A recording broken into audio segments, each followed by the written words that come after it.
Welcome to Romance Haven. Your escape into romance awaits. This is an original audiobook produced exclusively for this channel. If you enjoy immersive Regency love stories, please like, subscribe, and turn on notifications to support more originals. Settle in, let the candlelight flicker, and the story begin. Happy listening. To Tempt a Duke. Chapter 1. The scent of varnish and old paint hung heavy in Winthorp House's portrait gallery, but the air itself was tenser by half. Adrien Blackmore, 12th Duke of Winthorp, stood arms folded in the frosted light, and watched his sister draw circles on the parquet with the tip of her slipper.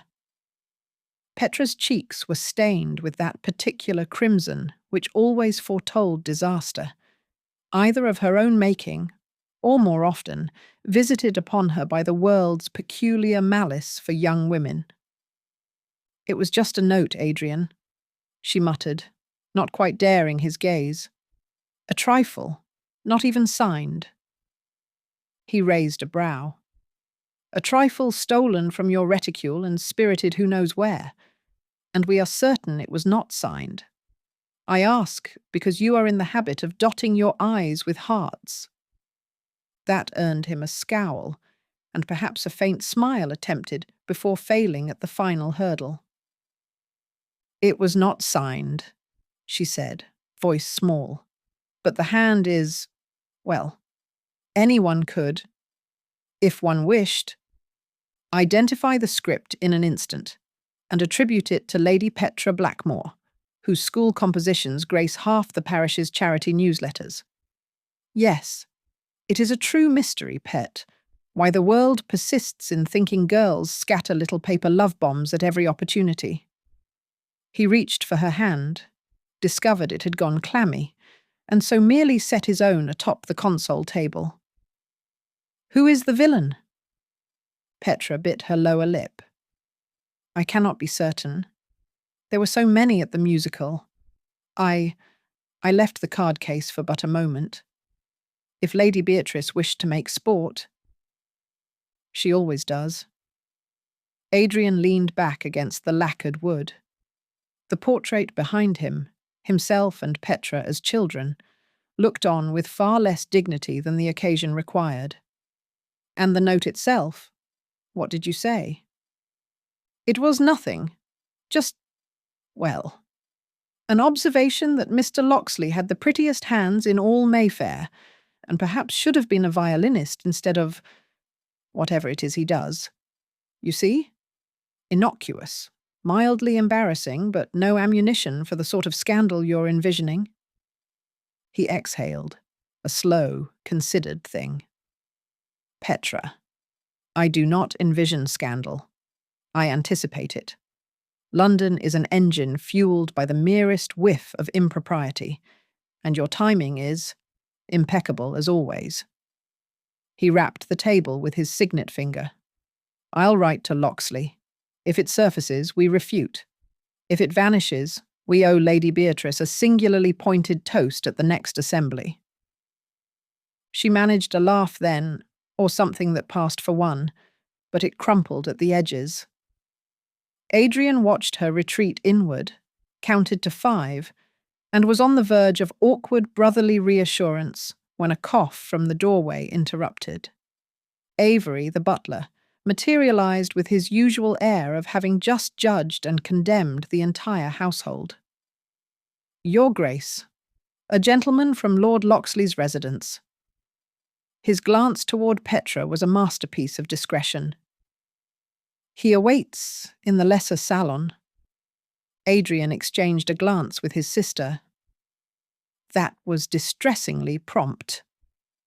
Petra's voice was barely a whisper. "You think it's about the note?" "I think," he replied, "that this city runs on a clockwork far less subtle than anyone cares to admit." To Avery, "Send him in." To Petra, "Compose yourself, Pet. You are a Blackmore, not a minor character in a Minerva Press novel." The Lockxley envoy proved disappointingly ordinary, a thin man in a blue frock, nondescript, save for the nervous flicker of his gaze. He bowed, but not too deeply, as etiquette for a duke's household demanded both humility and a flavour of insult. "My master extends his respects, Your Grace." He produced an envelope, crisp, its wax already cracked, and set it on the table. "He requests your eyes alone." Adrien weighed the envelope between thumb and forefinger. The Lockxley crest was unmistakable, though a tiny bead of crimson wax dust clung to the fold, hasty and ragged, betraying their lack of care. He sliced it open with a paper knife, lifted the vellum sheet, and his eyes skimmed the lines. The gallery's hush grew taut. Only the distant clock ticked on. He settled on a steady pace and read the letter aloud, voice flat as ledger entries. "It has come to our attention that Lady Petra Blackmore is in the habit of expressing her sentiments with a certain boldness unusual for the fairer sex. The enclosed document in her hand appears to promise an elopement with our son, Mr. Alaric Lockxley. We have no doubt that such an event was never her intention. However, as the matter would be open to interpretation by less charitable parties, we feel compelled to take precautions. My lord, the remedy is simple. An alliance between our houses, contracted in the next fortnight, would silence any rumour before it stirs. Otherwise, I fear, we may not contain the whispers." The signature sprawled beneath like a boaster's flourish. Ambrose Lockxley. Below it, a postscript in an acid, precise hand. "My daughter, Lady Cressida, is suitably prepared." Adrien laid the letter down, smoothing the vellum so the crease snapped crisply. Petra, her cheeks ashen, lips parted in a silent plea, looked every inch the ghost of her own disgrace. "Petra, go to your room," he said, voice low but steely. "Now, please." She seized her shawl, hands trembling so violently the fringe whipped against her skirt. She murmured an apology to the messenger, eyes cast down, and fled up the stairs. Adrien waited until her footsteps died out before shifting his glare to the Lockxley man. "Is that all?" he asked. His tone sliced through the tension, clipped courtesy, no flourish. The messenger's composure wavered. "There is a schedule, Your Grace. A church may be had as soon as next week by special licence. Lord Lockxley prefers expedients to minimise the risk of scandal, yes. I see the threat thinly veiled beneath his civility." Adrien steepled his fingers, watching the man's Adam's apple bounce. "Let us dispense with polite pretences. Inform your master that I accept his generous offer. Winthorp and Lockxley will be linked with every conceivable display of grandeur. Understood?" The envoy blinked, voice hushed. "Perfectly, Your Grace." Adrien's lips curved into something like a predator's grin. "Then convey this as well. If my sister is troubled again by so much as a whisper, if a single syllable reaches the press, I will see his house salted from roof to cellar. Is that clear?" "Crystal, Your Grace." "Good. You may go." He inclined his head, dismissing the man. The messenger's heels clicked away, and Avery appeared at the far end of the gallery, silent as a shadow. "Shall I clear the room, Your Grace?" "Not yet." Adrien waved him off. Avery dipped his head and melted into the gloom, leaving Adrien alone with the painted eyes of his ancestors. He retrieved the letter, scanned it a third time, then, perhaps to punish himself, brought it to his nose. A faint hint of lavender water, not Petra's chosen scent, but a mark of someone who wanted this noted, a conspirator's flourish. He refolded the sheet, pressing the fold until it bit his thumb. Petra would be safe. London would feast on the spectacle for weeks, while Cressida, trained, trimmed, perfected like a hothouse bloom, slipped into the role of Duchess. Let her believe it would be easy. Let Ambrose and his daughter parade their triumph. They would discover their error soon enough. Adrien drew in a measured breath, the high ceiling above swallowing his exhalation. The painted smile of his own portrait wavered in the glass. Adrien Blackmore would see his duty done, but he would not forgive. On the far side of Mayfair, Cressida Lockxley pressed her ear to the gilded doorframe and tried, without the least success, to will herself into transparency. The Lockxley townhouse was never silent, not truly. Even at this hour, a fire hissed in the grate, and the clocks struck time as if determined to outlast their master's fortunes. But behind the parlour's double doors, it was her mother's voice that proved loudest, every consonant clipped like a thread, trimmed to the quick. "A guarantee, Ambrose. No one refuses a Lockxley bargain when the terms are so exquisitely balanced." The next line was punctuated by glass against crystal. "The Duke is no fool. He values his sister's prospects above his own. It is in the blood." Her father's chuckle followed, brittle and eager. "I only wish the dear girl had been more circumspect in her observations. What manner of chit writes verses about a boy's hands? She is young. They are all young." A sigh. "But we are not. And young people do not understand what can be made of their mistakes." Cressida's hand curled around the embroidery hoop she'd brought to steady her nerves. There was a rose half-stitched in the silk, but just now the needlepoint seemed trivial, ornamental, a perfect mirror of her own function. "I expect congratulations from the patronesses within a sennight," said Lady Mora, crisp as a fresh banknote. "Winthorp will be humiliated but swift. They must. A ruined sister is an inconvenient accessory for a duke. It will all be finished before the season truly begins." Lord Lockxley: "I can already taste the port." "And our daughter?" A pause. Something in it, almost a hesitation. "She will be grateful. The alternative is far less appealing. The Duke is young, rich, and, by all accounts, handsome. Any objections she might raise are purely theoretical." The laugh that followed was thinner than the port itself. Then a rustle, the scent of orange peel, her father's favourite nervous fidget, curling beneath the door. Cressida stepped back. It was either that, or allow herself to be discovered as a shadowy eavesdropper, which was far more her brother's style. In the corridor, beside a cracked portrait in an age-darkened frame, she paused. She almost raised her hand to adjust the fractured canvas, then thought better. The gas sconces cast enough light to see her reflection in the glass. A girl of 19, pale at the temples, jaw set in a way that belonged more to a magistrate than a debutante. She straightened her spine, blinked twice to clear the wetness from her eyes, and returned the half-finished rose to the little basket at her elbow. She would not be grateful. She would be, what had Mother said, exquisitely balanced.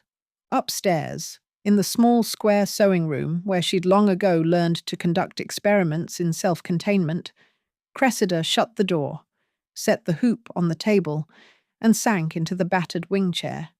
She pressed the heels of her hands into her eyes. For a moment, just a moment, she allowed herself to imagine running, or even to wish that she could muster the courage to defy the current with the violence of a true Lockxley. But she was not built for spectacle. Her muscles were made for endurance, not explosions. When the moment passed, she let her hands fall, stared at her fingertips, and tried to reconcile their trembling with the serenity she would need to cultivate. The basket of tangled thread at her feet seemed suddenly less metaphor and more blueprint. If every knotted mess could be teased out and repurposed into beauty, Surely so could she. From below, her mother's voice again, a muted aftershock. If she must be used, let her be useful. Cressida tilted her chin. If I must be used, she whispered, I will not be useless. She set her foot on the treadle of the little spinning wheel her grandfather had once repaired for her and sent it whirring. The familiar click of wood on wood steadied her nerves. Soon, she would be Duchess of Winthorp. If the world insisted on spinning her into someone else's thread, they would discover she was not so easy to unravel. Chapter 2. Adrien Blackmore, 12th Duke of Winthorp, stood rigid behind the altar rails, every muscle coiled beneath fine cloth. The air in St. George's, Hanover Square, lay thick with whispered wagers and perfumed gossip. He inhaled it as if steeling himself for battle. Ahead, the ton pressed into the nave like vultures at a carcass, their painted faces fixed on the spectacle. He allowed no flicker of impatience to surface, only that tight line of jaw and the chill fire burning behind dark eyes. He noted Lady Beatrice Vane in the front pew, her fans flicking at invisible scandal. He glimpsed lesser barons and their ambitious wives in pastel clouds further back. He felt each breath of this assembly as an accusation. How long, they seemed to ask, before the house of Blackmore shattered? The organ's first clean chords sliced the murk. He watched the Lockxley clan advance, patriarch striding with forced dignity, Lady Mora's expression carved of frost. When Cressida appeared at her father's side, he registered her 19 years as a weapon, not a victim. Her posture precise, her quiet gaze measuring every soul brave enough to glance her way. She was not the lamb he had expected, but the general of an invading army. He fought the instinct to laugh. This alliance had been sold to him as ruin. Instead, it stood before him with a calm, dangerous as steel.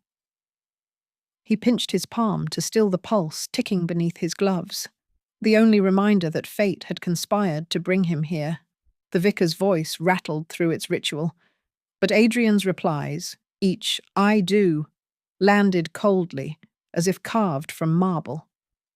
When Cressida returned his vow, hers carried no tremor, only that same cold certainty.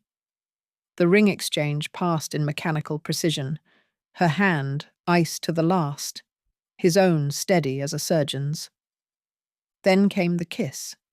He bent to brush his lips against the seam of her ring, honoring ceremony with such composed restraint that the congregation exhaled in collective surprise. He felt the ripple of relief and disappointment wash across the pews, saw Lady Beatrice arch an eyebrow that threatened fresh scandal. Cressida held her head bowed an instant longer, acceptance or challenge, he could not yet tell. They turned, arm in arm, toward the buzz of speculation. Somewhere behind, his sister Petra dabbed at her eyes. At his side, Sir Edmund Grey gave the subtlest nod, as if to confirm the terms had been met. The doors swung open, sunlight and cold air flooding in. Adrien drew a measured breath. He had won this round. Yet as the nave's echoes died, he understood that the true contest lay just ahead. Adrien settled into the carriage with statuesque poise, gloved fingers splayed lightly across his thighs. The interior's navy velvet and gold braid only accentuated the distance between him and his wife, and between him and any pretense of affection. He caught the faint reflection of his own face in the window, impassive, unyielding, carved from frost. Cressida sat opposite, her silence matching his. He watched her lean forward to steady herself around a turn, white-gloved fingers clutching the seat. Each jolt of the carriage echoed like a challenge. He diverted his gaze to the street's grey facades, allowing the city's breaths to fill the gap between them. At last he spoke, voice levelled to ice. The frost may break by Thursday. His words landed with the chill of winter steel. He saw her glance toward him, surprise, perhaps even relief, before she replied in kind. He nodded once, then resumed his vigil over Mayfair's winding streets, every line in his posture a testament to inward control. The carriage slowed at Winthorp House. Adrien's hand moved for the door handle with deliberate calm. He felt the moment stretch, anticipated the welcome line of footmen. And then, chaos. A footman flung the door wide, and a muddy dog catapulted into his lap, claws skittering across dove-grey cloth. Adrien froze as copper-brown mud bloomed on his trousers. The animal's frantic joy was an affront to every code he upheld. He watched Cressida, helpless laughter spilling from her lips, saucy, irrepressible. He stiffened, scandal flickering in his eyes. "Madam," he said, voice brittle, "do you often encourage livestock aboard state conveyances?" She dabbed mud from her gloves, but only half apologized, and that half, both daring and amused, stirred something in him that he had thought sealed forever. He pried the dog free, commanding the footman to remove it, then turned once more to study his ruined sleeve. "If this is a portent," he said, tone unshaken, "I am relieved to find it non-lethal." She smirked, and for a heartbeat, he saw curiosity in her gaze, an echo of his own. "Perhaps neither of us is as we appear, Your Grace." The title struck him like a gauntlet thrown. He rose and offered his hand not to support her dignity, but to claim a new position in her regard. Their gloves met, steady, measured, neither yielding. Outside, Winthorp House loomed, its windows coldly observant. Adrien led her through the portico, every step meticulous. Behind them, the footmen arranged themselves in anticipation of fresh drama. Inside, the threshold yawned like an unwritten chapter. Adrien Blackmore exhaled softly, sensing the first crack in the ice he had perfected. The game, he knew, had only just begun. Cressida Lockxley, no, Cressida Blackmore, for the world permitted no lag between altar and absorption, sat across from her new husband in the overstuffed carriage and wondered if it were possible to die of awkwardness. The first minutes had passed in silence so absolute that even the clatter of the horses' hooves sounded apologetic, as if the very city were embarrassed to be eavesdropping on the journey from church to marital purgatory. The interior was a riot of navy velvet and gold piping, but its splendour only magnified the close quarters, the way one could not avoid the other's reflection in the bevelled glass. Adrien had settled in the far corner, spine erect, gloved hands braced lightly on his knees, and his face, well, the word implacable was invented for such occasions. He stared out the window as if to memorize every twist of Mayfair's streets, or perhaps to will the carriage into some alternate, wifeless reality. She considered saying something. About the weather. It was January, so the weather was murder. About the church. The nave's acoustics rendered every cough a public humiliation. Or about the cake she had not eaten at the reception, petty, but perhaps not beneath her. But every possible line of conversation seemed doomed to crash against the boulder of his silence and shatter. They lurched around a corner. Cressida caught herself on the edge of the seat, steadied her breath, and straightened her gloves. Again. She suspected she was developing a nervous tic, but at least it gave her hands something to do besides tremble. In the street, the usual parade of hawkers and flower girls pressed in, faces pale with cold and curiosity. More than one set of eyes lingered on the carriage's crest, no doubt rehearsing the morning's scandal for the evening's pleasure. Adrien finally spoke, his voice slicing through the hush. "I am told the frost may break by Thursday." It was, she realized, meant to be a kindness, or as near to one as he could muster. "We can only hope," she replied, matching his tone for reserve. She let her gaze drift to the window, though the glass had fogged over with the heat of their combined restraint. He nodded once, then resumed his vigil over the passing houses. Silence returned, this time thicker, almost viscous. If there had been any question that their marriage was a business arrangement, it was now conclusively settled. The carriage rocked through another turn, and Cressida braced herself for the final approach to Winthorp House, her new home, or perhaps her new battlefield. She thought of her mother, somewhere behind her in a slower conveyance, already plotting the next move on the chessboard. She thought of Petra Blackmore, the girl she was supposedly displacing, and wondered what she looked like in the privacy of her own disaster. The horses slowed. For a brief, vertiginous moment, Cressida let herself imagine that Adrien might reach across the carriage, take her hand, and say something, anything, meant only for her. But before the fantasy could even finish assembling itself, the carriage jerked to a halt, and the moment evaporated. Adrien exhaled. He reached for the door handle, the motion smooth and unhurried, betraying none of the tension she sensed in his every muscle.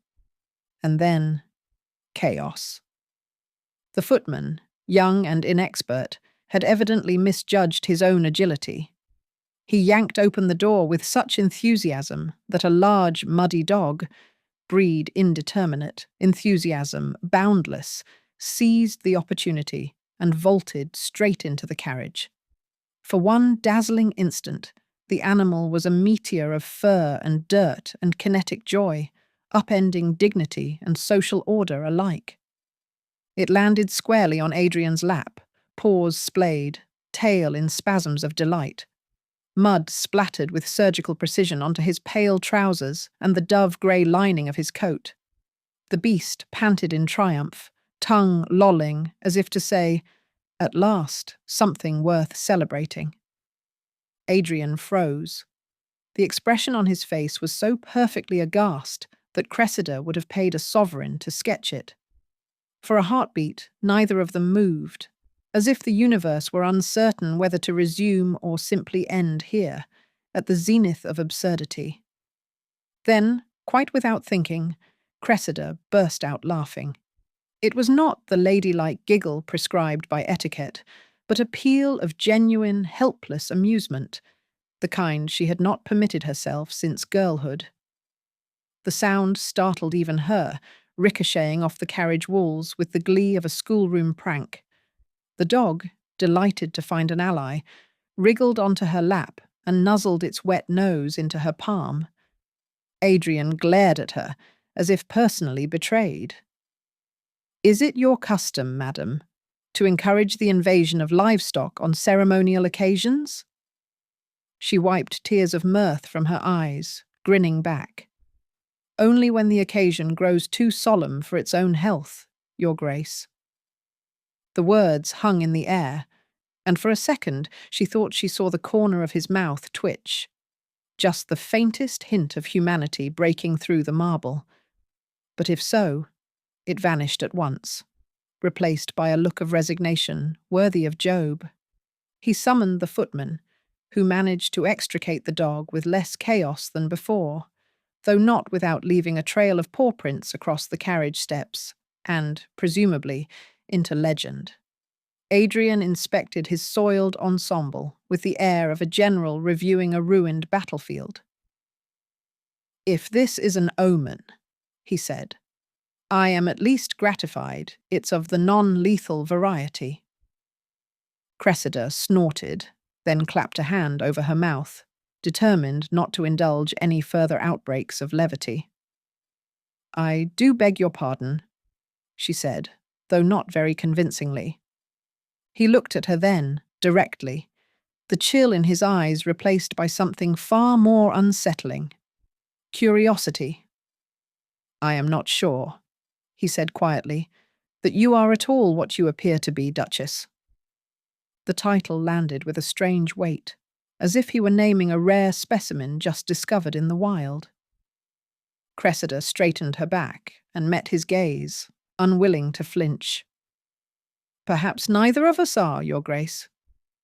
He held her stare for a long moment, then, in a gesture as unexpected as the dog itself, offered his hand to help her from the carriage. She accepted, and for an instant their gloved fingers pressed together. Firm, warm, mutually resistant. A handshake would have been less intimate.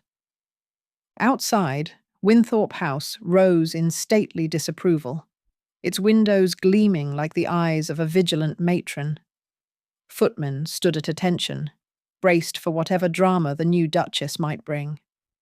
Beyond the vestibule, servants and guests queued for the spectacle, the air thick with anticipation and the sweet scent of lavender polish. Adrien escorted her through the portico, his pace measured, his arm neither too close nor too far from hers. The threshold yawned wide, and with it, the chasm of their new, peculiar life. As they entered, Cressida felt every gaze flick to her, every syllable of rumour rehearsed in advance. She let her chin rise, let her face relax into a smile, genuine this time, if only because she knew it would unnerve them all. She heard it then, the echo of her own laughter, still lingering in the carriage behind her, a small revolution against the rules of the game. If the world had expected her to wilt, they would be sorely disappointed. She was not so easy to unravel. Chapter 3. Adrien surveyed the entry hall of Winthorp House, with the cool detachment of a general assessing a newly captured fortress. Marble stretched before him in an austere expanse, pillars standing like sentinels beneath the lofty dome. He noted the temperature, just above chill, courtesy of the coal-fired boilers, though the air retained the solemn hush of a cathedral crypt. On his arm, Cressida Blackmore paused at the threshold. He felt the stiffness in her posture, but observed only the line of her neck and the pale lift of her chin. Footmen in immaculate livery flanked the marble aisle, their faces as blank as porcelain. A maid in powder blue kept her gaze trained on the floor, and at the room's centre stood the housekeeper, Mrs. Hart, whose rigid dignity could have marshalled dust motes into formation. Adrien released Cressida's arm with the deliberate precision of a man returning a borrowed sabre. His voice dropped low, too soft to carry beyond the ellipse of marble. "Mrs. Hart will attend you," he said. "She spares no detail you do not require." Cressida inclined her head once. Her "thank you, Your Grace" carried enough nervous warmth to register on the frigid stone.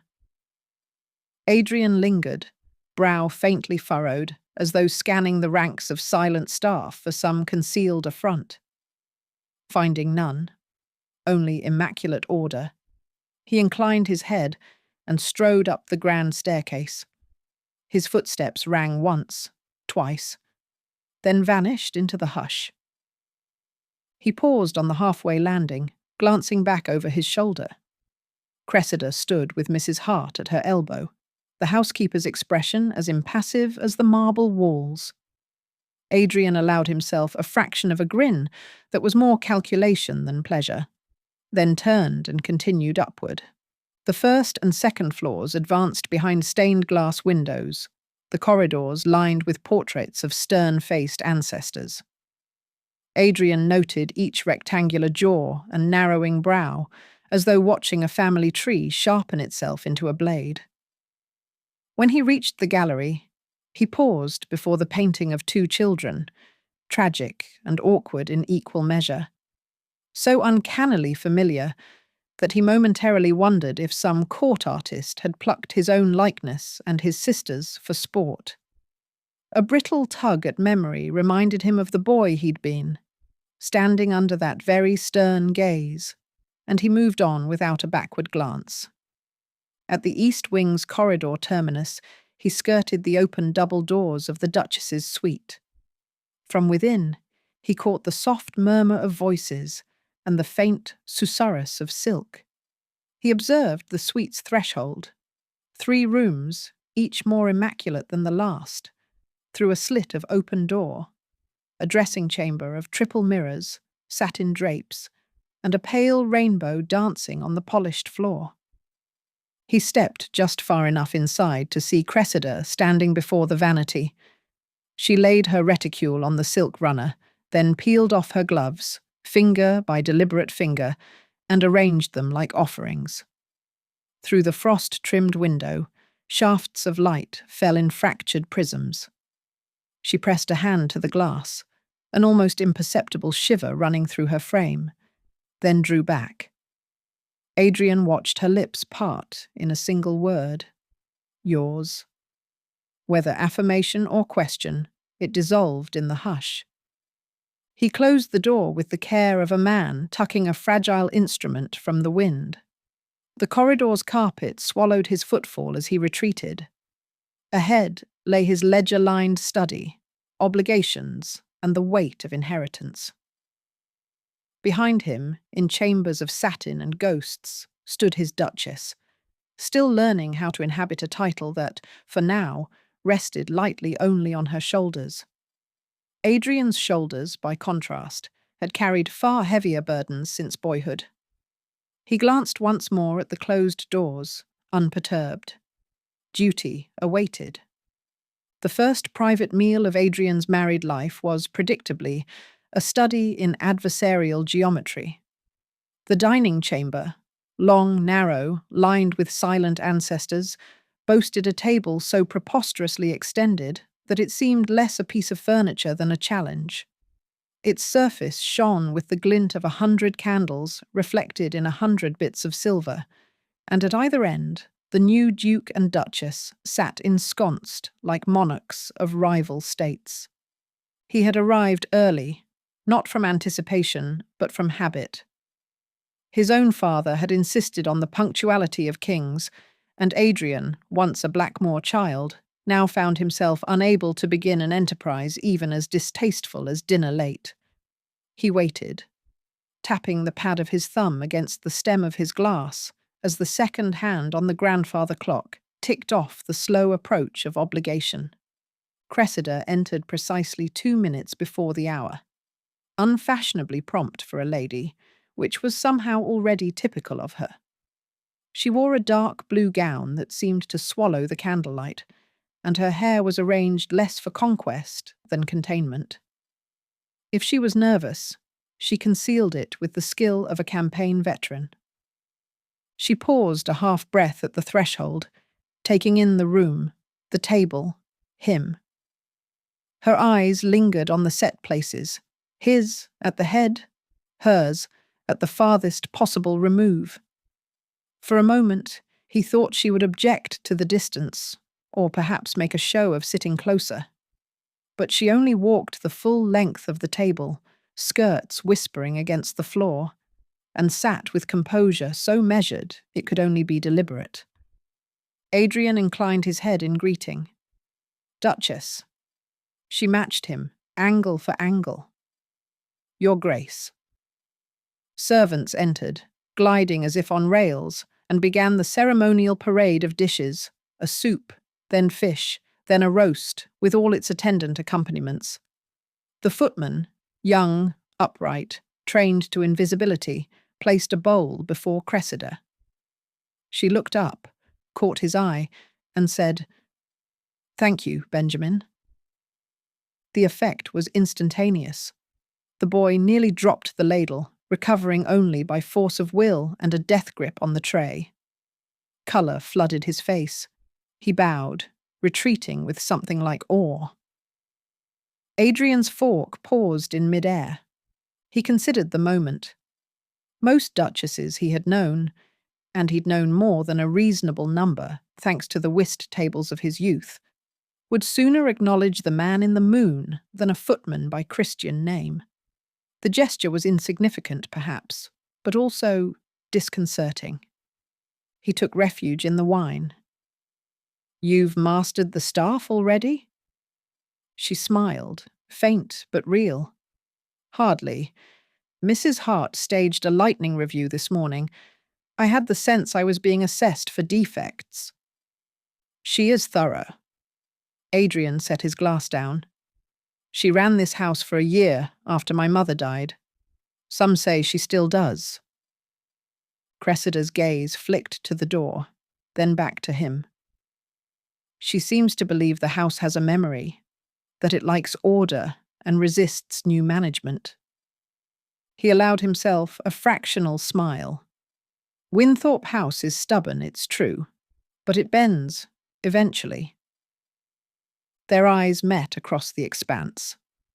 Something about her expression, earnest but edged with sly amusement, unnerved him more than he cared to admit. Adrien was used to women who played at wit, who fished for compliments, or manoeuvred for leverage. He had not expected to find himself at dinner with a creature of actual substance. The soup course ended in silence, punctuated only by the distant clatter of cutlery and the ticking of that damned clock. Cressida sipped her wine, rolled it on her tongue, and said, "If I am permitted to ask, why the distance?" He blinked. "The table?" She nodded. "It's a marvel of symmetry, but not so very conducive to conversation." He arched a brow. "I was under the impression conversation was not among tonight's entertainments." A beat. She looked down, fiddled with her spoon, then, almost conspiratorially, leaned forward. "If you had wished to avoid it entirely, you might have dined in your study, or had a tray, or simply announced your intention to eat alone. True, but protocol dictates—" "Ah, protocol." She tilted her head, the lamplight catching on a strand of chestnut. So many rules, so little appetite for their enforcement. Adrien suppressed a laugh. "You are not at all as I expected, Lady Cressida." "Nor you, Your Grace." She matched him, glass for glass, then set hers down with deliberate care. "I'd thought you would be more confrontational." That earned her a genuine smile, though he disguised it behind a bite of roast. "If I seem less than pugnacious, it is because I am waiting for the opening volley." She shrugged. "Very well. Here is my volley. I do not intend to make trouble for you or for your household. I require nothing more than a room and a window, and perhaps permission to haunt the library when the mood strikes." He pretended to ponder this. "You have a fondness for books?" "I have a fondness for escape." Her answer was soft, but laced with enough irony to leaven the confession. "Books are a less alarming vice than most." He gestured toward the next course, a poultry bird swimming in sauce. "You are welcome to the library. It is, at present, enjoying more company from the dust motes than from me." At this, her mouth quirked. Not a full smile, but a suggestion of one, unexpected and therefore more potent. They finished the meal in a detente of quiet civility. Adrien observed her, noted the way she ate without pecking, the way she listened to the footman's announcements, the way she thanked each person who served her. He wondered whether her parents had raised her to such careful manners, or whether she'd invented them herself, a defense against whatever private chaos had shaped her. When at last the table was cleared, Adrien pushed his chair back and rose. "If you should require anything, She stood, not waiting for the full formality of his words. "I will send for Mrs. Hart." He hesitated, then said, "If you prefer solitude, I can arrange for—" "I prefer honesty, Your Grace. Everything else is negotiable." He found, for the first time that evening, that he had no rejoinder. She curtsied, perfectly as always, then turned and exited with the calm of a woman who had nothing to fear from the night. Adrien watched her go, then poured himself a final finger of wine and stared into its dark, reflective depths. He had not wanted this marriage. He had not wanted any marriage, and certainly not to a Lockxley. But the girl who now occupied his house, and apparently his thoughts, was not the cipher he'd been led to expect. She was not easy to unravel, and neither, he suspected, was he. The wine was bitter, but it lingered. So did the faint echo of her almost smile, suspended somewhere over the cold divide of polished mahogany.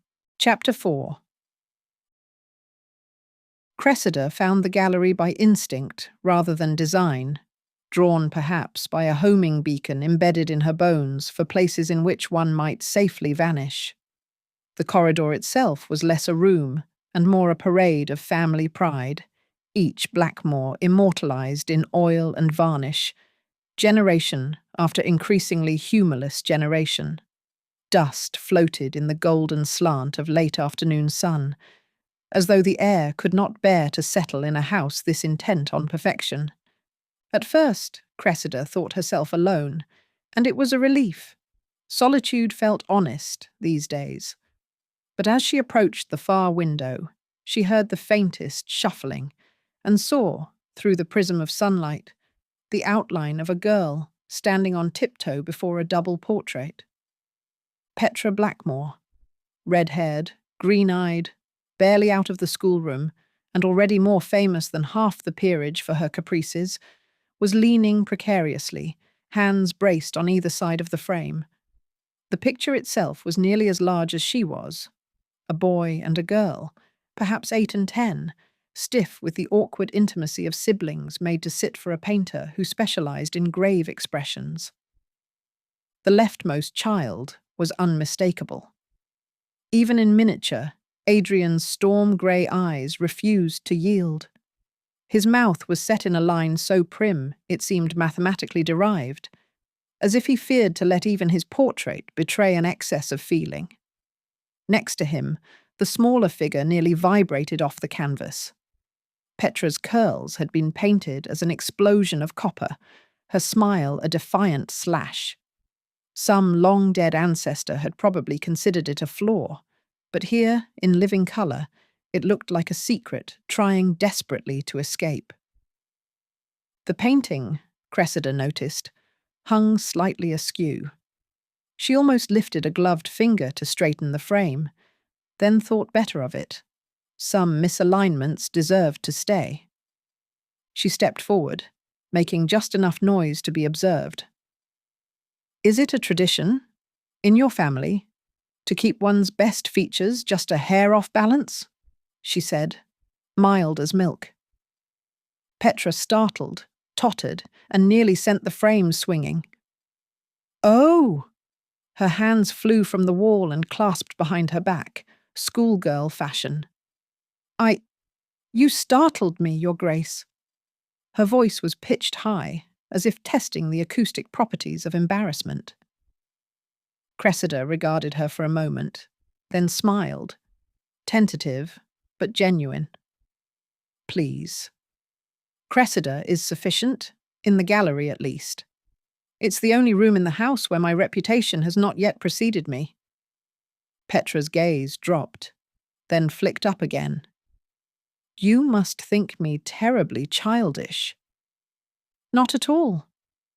Cressida set her gloved hand to the edge of the painting, righted it with a single practiced motion, then stepped back to admire her work. "The pursuit of symmetry is overrated. It's the flaws that give a thing character." Petra's lips twitched. "That is a dangerous philosophy in this house." "Is it?" Cressida looked sidelong at the girl. "I find most of the art here so focused on the ideal, it has lost the knack for truth. Your portrait is the only one that looks as if it might begin talking. Were the adults to leave the room?" Petra considered this, then glanced at the newly levelled painting and laughed. A quick, breathy thing, like the bark of a fox. You are very strange, you know. I do, Cressida said. It's my most reliable trait. For a moment, silence crept in. Petra seemed to debate whether to remain in this alien company or to flee for more familiar territory. Eventually, curiosity won. Do you like lemon trees? She asked, with all the gravitas of a diplomat. Cressida blinked. I find them tart. Petra seized this as a cue, or perhaps a challenge. We have 3 in the conservatory. They're supposed to be a symbol of good fortune, but I think they're just an excuse for cook to make lemon tart, which Adrien loathes but eats out of principle. Cressida tucked a loose strand behind her ear. It would be a shame to let such suffering go unobserved. Petra snorted. You sound like him, a little. I should hope not. Your brother is altogether too enamoured of suffering. Petra considered this, then shrugged and gestured for Cressida to follow. They traversed the halls, Petra light-footed and silent, Cressida floating in her wake, the hem of her skirt whispering over the carpets. At the turn, Petra slowed, and for the first time since their meeting, offered a direct look. I am not allowed in here with guests, she said, voice lowering to a conspiratorial hush. Adrien says I get ideas? I'm not a guest, Cressida replied. Not anymore. A beat, then another. That must be odd. It is, said Cressida. But oddness suits me. The conservatory lay at the back of the house, a glass-walled escape designed to hoard every stray degree of sunlight. The moment they entered, the temperature rose. A bead of sweat formed at the nape of Cressida's neck, and she found herself flooded with the scent of rosemary and damp loam. Petra darted ahead, threading between pots and climbing vines. Cressida trailed her, careful not to brush against the feathery leaves, lest she set off a domino of petals and earth. The lemon trees, when they found them, stood in a triptych of terracotta, branches heavy with fruit that glowed gold in the slanted light. Petra reached up and plucked one with a twist, rolling it in her hands. They're sharp, she said, but the skin is the best part. Adrien used to dare me to eat them whole, just to see if I'd cry. She bit into the fruit, winced, then grinned. A real, open-mouthed thing that rendered her almost painfully young. Cressida watched, bemused. Do you ever win these dares? Never, but I refuse to give him the satisfaction. She licked a drop of juice from her wrist. You should try it. If you're going to be a Blackmore, you'll have to learn the art of unnecessary self-sacrifice. Cressida accepted the lemon when it was offered, turning it in her hands before slicing off a thin section with the small fruit knife Petra produced from somewhere. She put the sliver to her tongue, braced for the bite, and was rewarded by a jolt of flavour so aggressive it nearly forced her to tears. Petra cackled. You did better than most. I have a high tolerance for bitterness, Cressida said. One adapts. Is that why you married Adrien? The words slipped out, clearly unintended, and for the first time Petra looked not mischievous, but uncertain. Cressida considered the question. No, she said finally. I married your brother because someone had to, I suppose, and I would rather it be me than someone who would not appreciate the conservatory. Petra seemed to understand this, though her face went solemn. It's all my fault, you know. Cressida's hands stilled. The marriage? Petra nodded, eyes locked on her shoes. I wrote a note, just a stupid, silly note. I didn't know they'd find it, or that they'd use it as... She trailed off, as if the words themselves were forbidden. Cressida set the lemon down. You did not ruin anything, Petra. You are not the villain in this story. Petra shrugged. I feel like I am. Adrien had all these plans for me, and now they're different. She scuffed the toe of her slipper against the flagstones. Mother says I was always too loud, too much. I have met your mother, said Cressida, dry as gin. Her standards for enough are peculiar. Petra gave a wet, unladylike laugh. You're the only person I've ever heard say so. Everyone else just pretends. Everyone else is afraid, Cressida said. You are not. That seemed to surprise Petra. She looked at Cressida, really looked, and in that moment the mischief faded, replaced by a cautious hope. I'm sorry, Petra blurted, cheeks going splotchy, about all of it. I never wanted to. Cressida crossed the space between them, careful to move as one might approach a startled animal. She reached for Petra's hand, and when the girl did not flinch, pressed her own gloved fingers over the smaller ones. Then let it be mine to carry, she said softly. I am not afraid of a little weight, if it keeps you free. For a moment, Petra could not speak. Then, in a voice so small it seemed borrowed from childhood, she said, You're not like any duchess I've ever met. Cressida squeezed her hand. Thank God for that. They stood for a long moment in the lemon-scented warmth, the only sounds the faint hum of bees and the drip of water from a recently watered fern. Finally, Petra broke the spell with a laugh so bright it startled even herself. You know what you need? She said, suddenly urgent. A tour of the stables. There's a horse who bites, but only if you let him. I think you'll get along splendidly. Cressida smiled, not the practiced version she reserved for strangers or the ton, but a real, undiluted thing. Lead the way, then. And so they went, a duchess and a debutante, arm in arm through the greenery and sun, two misfits bound not by blood, but by the quiet, unspoken knowledge that sometimes family is what you choose. As they vanished into the haze, the gallery's portraits remained as they always had, grave, disapproving, and for once out of step with the living world. But the painting of the two children hung straight, as if the house itself had decided to grant them this one, fleeting moment of grace. Adrien walked the upper corridor with the deliberate tread of a man who preferred the company of ghosts to the living.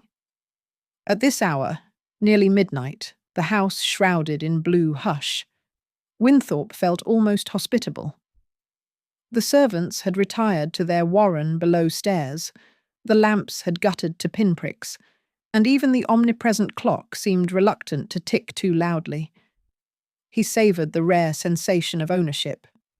Here, at least, he could roam unjudged. The day had been a litany of small obligations, legal documents to review, condolences to accept from family friends who relished every whiff of impropriety, a stack of correspondence that doubled in weight with every hour. He had eaten, mechanically, in the study, avoided the main salon, and retreated only when his penmanship threatened to degenerate into illegibility. Now, the long galleries belonged to him alone. He reached the landing above the winter garden and paused, arrested by a sound that did not belong. Laughter, bright and unconstrained, echoing off the glass dome like a bell. He frowned, wondering which fool had left the door unlatched and allowed the damp air to leach up into the house proper. Adrien leaned into the shadows at the top of the staircase, senses sharpening. Through the thin crack between door and frame, he could see the spill of lamplight on tile, the trembling silhouettes of leaves and slender branches, and beyond them, the unmistakable presence of his sister, backlit like a candle in a hurricane.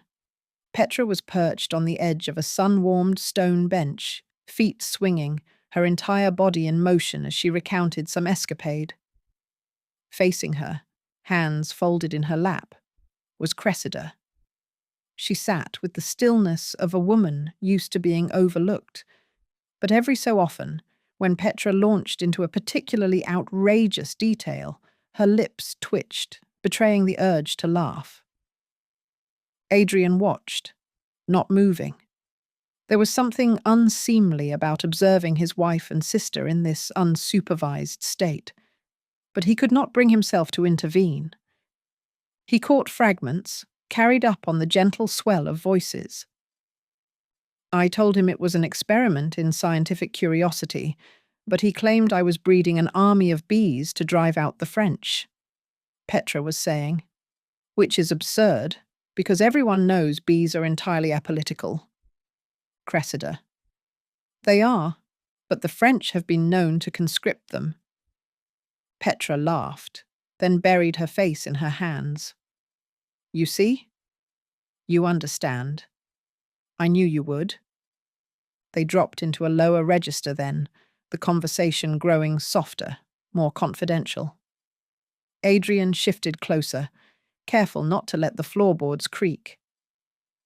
He is so severe, Petra whispered, but he used to read me stories when we were small. He never remembers them, but I do. Cressida answered, gentle and grave. He remembers, I think. He simply does not trust himself to do it again. A silence in which Adrien's heart had the gall to stutter. Then, very clearly, Cressida said, Family is not merely who we are born to, Petra. Sometimes it is who we choose to protect. Petra replied, I am glad you are here, even if I have to pretend to mind it, for the sake of tradition. Adrien stepped back, suddenly unsteady. He turned away from the door, the raw edges of the exchange leaving him far more exposed than he liked. He tried to classify the sensation: anger, embarrassment, jealousy. But none of the usual suspects would answer their summons. Instead, he felt only the hollow ache of having been read, and read well, by a woman who owed him nothing. He walked the length of the corridor, forcing himself to count the steps. At the end, he paused before the portrait of his mother, a woman with eyes the exact blue of glacier melt, whose smile was as evasive in paint as it had been in life. He looked up at her, trying to conjure whatever memory Petra clung to so fiercely, but all he could summon was the echo of his sister's laugh and the way Cressida's words lingered in the air. He should have been relieved. This marriage, which he had accepted as a necessary evil, was, against all odds, turning into something tolerable, perhaps even beneficial. Cressida had integrated herself into the household with surgical precision, soothing Petra's furies, managing the staff without drama, and keeping to herself when not required to perform. She had not once demanded affection or even conversation, and for this alone he owed her a debt. And yet, he thought of her sitting there, in the greenhouse warmth, listening to Petra with a patience he could never muster. He pictured the way her fingers curled around a teacup, the way she kept her back straight even when she was tired, the way she looked at him, as if she expected nothing and therefore deserved everything. A lesser man might have called it love, or at least the prelude to it. Adrien refused the very concept. He knew his own mind, and it was not susceptible to the ordinary lures of sentiment. Still, when he reached his rooms, he left the lamp burning longer than usual. He poured himself a single glass of whiskey, just enough to dull the edge, not enough to betray intention, and sat in the window seat overlooking the winter garden. Through the distorted glass, he could see them still, Petra and Cressida, shadows dancing amid the roses and the lemon trees. He imagined the warmth, the flicker of lamplight, the easy sharing of secrets. It was a scene he would never inhabit, not truly, but he watched it until the chill crept under his collar and forced him to admit defeat. He shut the window, snuffed the lamp, and prepared for bed.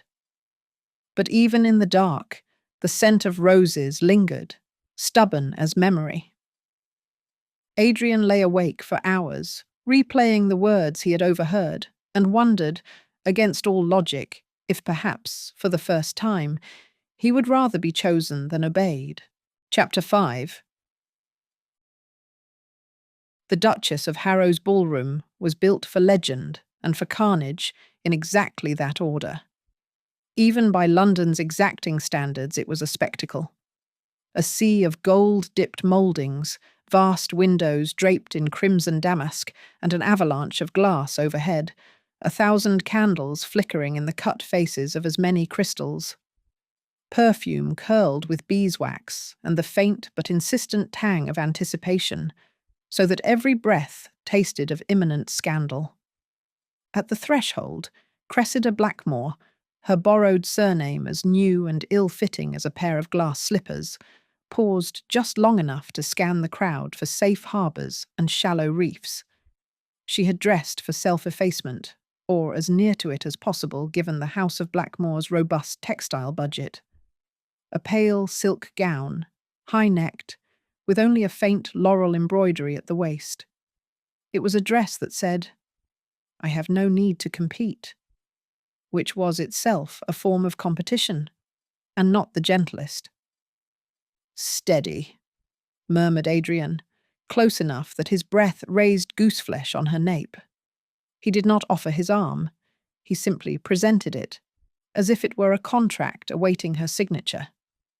She accepted, folding her hand over the fabric of his sleeve, and together they descended the great staircase into the hungry gaze of the Ton. The Duchess herself stood at the base, wreathed in violet tulle and illuminated as though by a private sunbeam. "My dears," she cried, throwing her arms wide and catching not only the Blackmores, but every adjacent earl, countess, and vicar's wife within her arc. "What a triumph! What a tableau!" She kissed Cressida on both cheeks, then whispered, sotto voce, "They're all talking of nothing but you? Do make it delicious." Cressida offered her best smile, small, enigmatic, the kind that could not be weaponized by any observer, and allowed herself to be swept into the receiving line. It was a gauntlet, as she'd anticipated.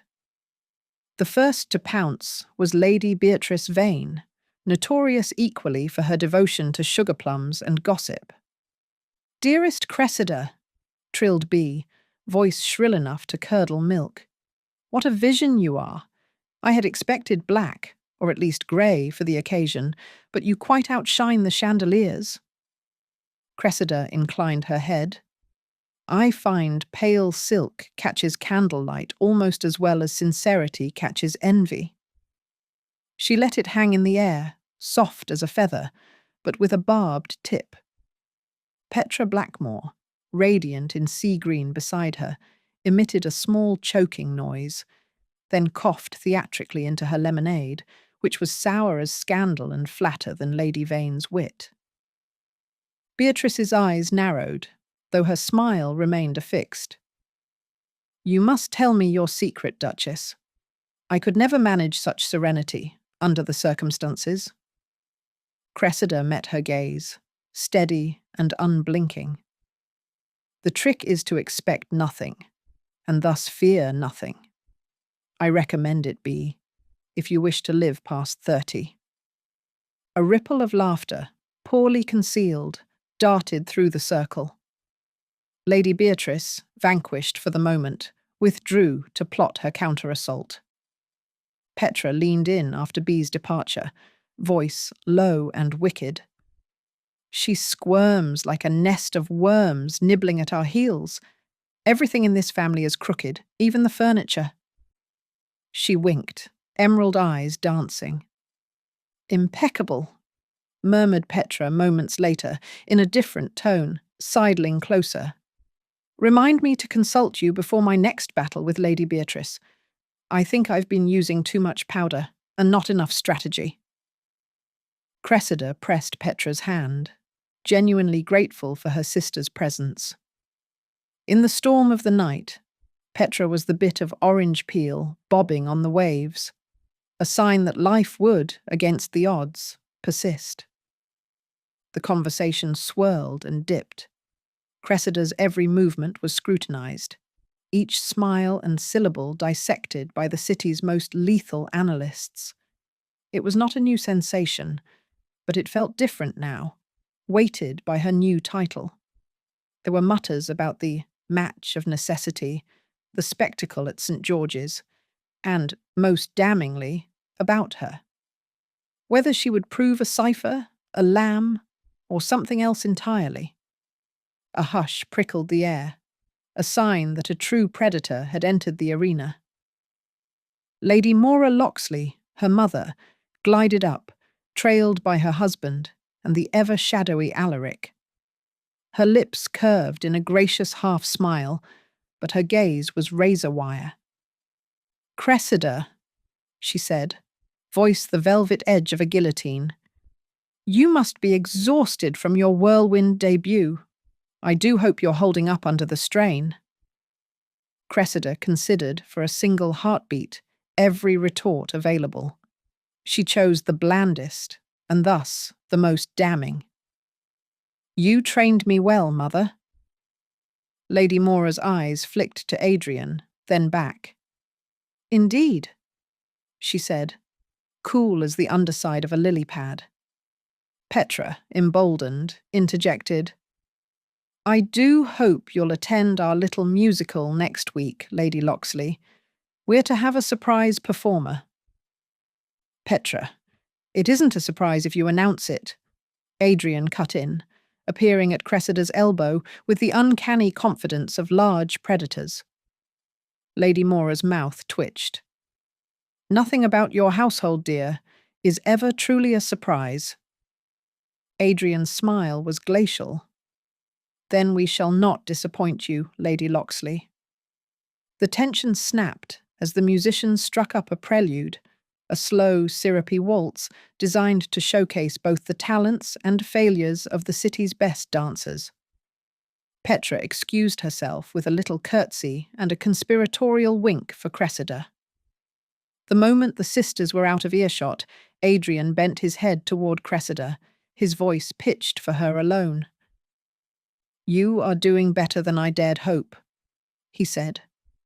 She studied his face, the rigid line of his jaw, the hooded eyes that revealed nothing but exhaustion and a certain iron will. "I have not fainted, nor murdered anyone. I judge the evening a success." "Don't be too hasty. The night is young." A strange, brief silence. Then, "Dance with me," he said. It was not a question.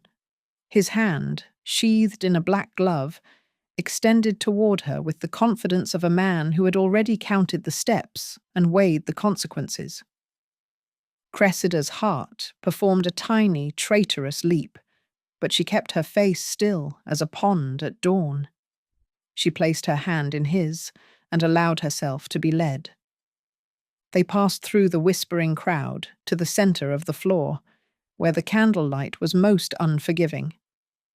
Adrien took the first step, measured and sure, and Cressida fell into rhythm without thought. His touch at her waist was gentle, almost remote, but undeniably strong. She realized with a lurch of nerves that they were moving perfectly together, not two strangers forced to cooperate, but a single entity, as precise and efficient as the clockwork that ruled Adrien's every day. A wall of mirrors at the far end reflected their progress. In the glass, she looked impossibly pale and delicate next to him. He, in contrast, seemed hewn from basalt, a sculpture of control. For a moment, she wondered what the onlookers saw. A duke and his new duchess, perhaps reconciled at last to the fate society had foisted upon them. Adrien leaned in, just enough that only she could hear. We're the subject of 7 separate wagers by my last count. You're at 3-1 for most tears shed before midnight." "Ridiculous," she murmured back. "I've always been a tenacious weeper. If they knew me better, I'd be odds-on favourite." He laughed, a short, genuine sound. "No one in this room knows you at all, I think." She risked a glance up, searching his face for mockery. Instead, she found only curiosity, tinged with something she could not name. It unsettled her far more than the scrutiny of 1,000 strangers. The music swelled, a little faster now, and he spun her through the pivot with a skill that revealed more than a few clandestine lessons. When they returned to their original positions, she was breathless, not from exertion, but from the sheer strangeness of being seen, and seen well, by the one person who ought to be least interested in her inner workings. "Why are you doing this?" she whispered. He met her gaze, grave and unguarded. "Because I want them to see what it looks like when a Blackmore honours his word. And perhaps because it annoys them." She smiled, despite herself. "We do have that in common." The waltz slowed for its conclusion. Adrien's hand tightened fractionally at her waist, an anchor as the floor tilted and the rest of the world receded. In the hush between the last note and the next applause, he bent his head and very softly said, "You were right." Cressida blinked. "About what?" He straightened, face blank once more. "It's the flaws that give a thing character."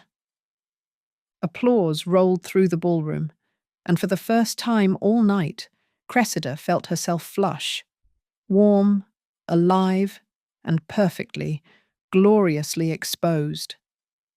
Adrien bowed, never breaking eye contact, then stepped back to allow her own curtsy.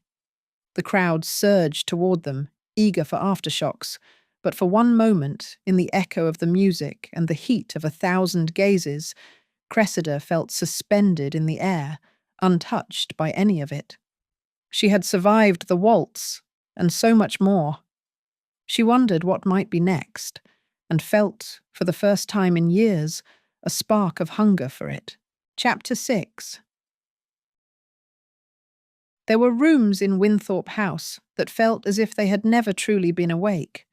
The library, by contrast, seemed always on the verge of remembering. Its deep shelves receded into a darkness that not even the resolute glow of the night lamps could dispel, and the air bore the mingled scents of dust, old leather, and the faint ghost of pipe smoke. Some ancient ancestor's final word on the subject of books. Cressida padded in on silent feet, her hair pulled hastily back and her arms folded tight against the chill. She did not expect to sleep tonight. The memory of the ballroom clung to her skin, the burn of speculation and the glitter of so many eyes watching her every movement. But here, among the grim-faced spines and the moonlit silence, she could almost believe herself invisible. She drifted past the classical section, paused over the English poets, then selected a volume at random, a travelogue, it proved, on the wilder shores of Italy. She set herself in the armchair nearest the lamp, knees drawn up and toes pointed toward the dying embers. For a minute, she did not even open the book. It was enough to cradle the weight of it and listen to the library's slow respiration, the creak and pop of wood adjusting itself against the cold. A half-hour passed. She managed only 3 pages, her mind leaping from line to line as if to avoid the deeper meaning. She imagined herself somewhere on the Amalfi coast, wind in her hair, her feet, she could hardly believe it, bare, the sand still warm from the sun. She heard the doorknob turn, and in her vision the imagined waves froze to glass. The man who entered was not a ghost, though in the gloom his pallor did resemble one. Adrien Blackmore, 12th Duke, stood in the doorway. the light from the corridor casting him in twin shades of blue and gold. He wore no jacket. His shirt was open at the throat, and his hair, usually so meticulous, had escaped the strictures of whatever battle he'd just endured. He looked, in short, like a man who had been driven from sleep by something less forgiving than insomnia. He saw her immediately. His face performed a brisk, subtle inventory. Nightgown, shawl, the book in her lap, then shut itself behind a mask of calm. "Forgive me," he said, voice measured as ever. "I did not expect the library to be occupied at this hour." She tried to fold herself smaller, but only succeeded in looking more conspicuous. "I could say the same, Your Grace." He did not correct her this time. Instead, he crossed to the sideboard, where a decanter and 2 tumblers stood in perpetual readiness. He poured, then sipped, and only after a long minute did he move to the hearth and lean one arm against the mantel. The silence was so complete, she wondered if it might be a mistake to break it. But as always, etiquette triumphed. "Were you unable to sleep?" she asked, voice pitched so low she nearly missed it herself. He did not look at her directly. "I have found sleep to be a poor investment these days. There is always a greater return in vigilance." She set her book aside, closed but not marked. "It was a remarkable evening. Your performance at the ball, I mean. You made a great many people feel small." He shrugged. "They arrived predisposed." She smiled, despite herself. "You led me admirably in the waltz. I had thought you would refuse." Adrien regarded the fire. "If one must be a spectacle, it is best to excel at the choreography." There was something brittle in his tone, like a glass about to shatter. Cressida glanced down, unsure whether to push or retreat. The weight of the room pressed in, as if every volume on every shelf were waiting for a verdict. "I should have thought you above the gamesmanship," she said. "Or is this what passes for sport in Mayfair?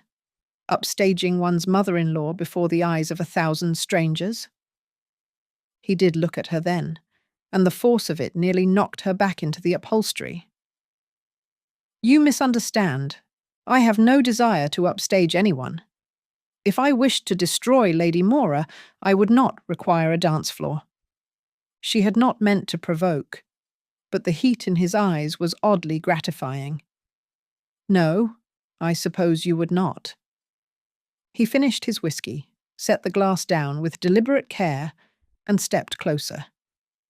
"It would be easier if you simply told me what you want, Cressida. Then we could each go about our business with fewer surprises." It stung, that use of her given name. "You think me a schemer, then, like my mother? Like every Lockxley?" He did not reply, but the set of his mouth said all that was necessary. Cressida drew her knees down, sat up straighter. "Would you believe me if I said I have no grand designs, except to survive? I wish only to exist without being trampled, or used as ammunition in a war I never asked to join." He paced to the desk, traced a finger over the neat alignment of pens, and returned. "I do not believe in innocence, Duchess. It is a commodity, bought and sold and spent long before the first negotiation." He softened, almost imperceptibly. "But I do not require you to be your mother's agent, only your own." She laughed then, dry and a little wild. "You speak as if the difference were obvious." He crossed the rug, and now he stood almost directly above her. "It is. For one, your mother is incapable of doubt." Their eyes met, and something flickered between them. Recognition, maybe, or the grudging respect of chessmen forced into partnership. Cressida, emboldened, said, "And you, Your Grace? Are you incapable of doubt?" He hesitated, and in that half-breath she felt the balance tip in her favor. "I am incapable of many things," he said finally, "but not that." The clock on the mantel chimed the half-hour. Neither of them moved. He offered her his hand, not out of gallantry, but as if to challenge her to take it. She did, and his grip was cool, steady, the skin at his wrist paler than she'd expected. He drew her to her feet, and the book fell with a soft thud to the carpet.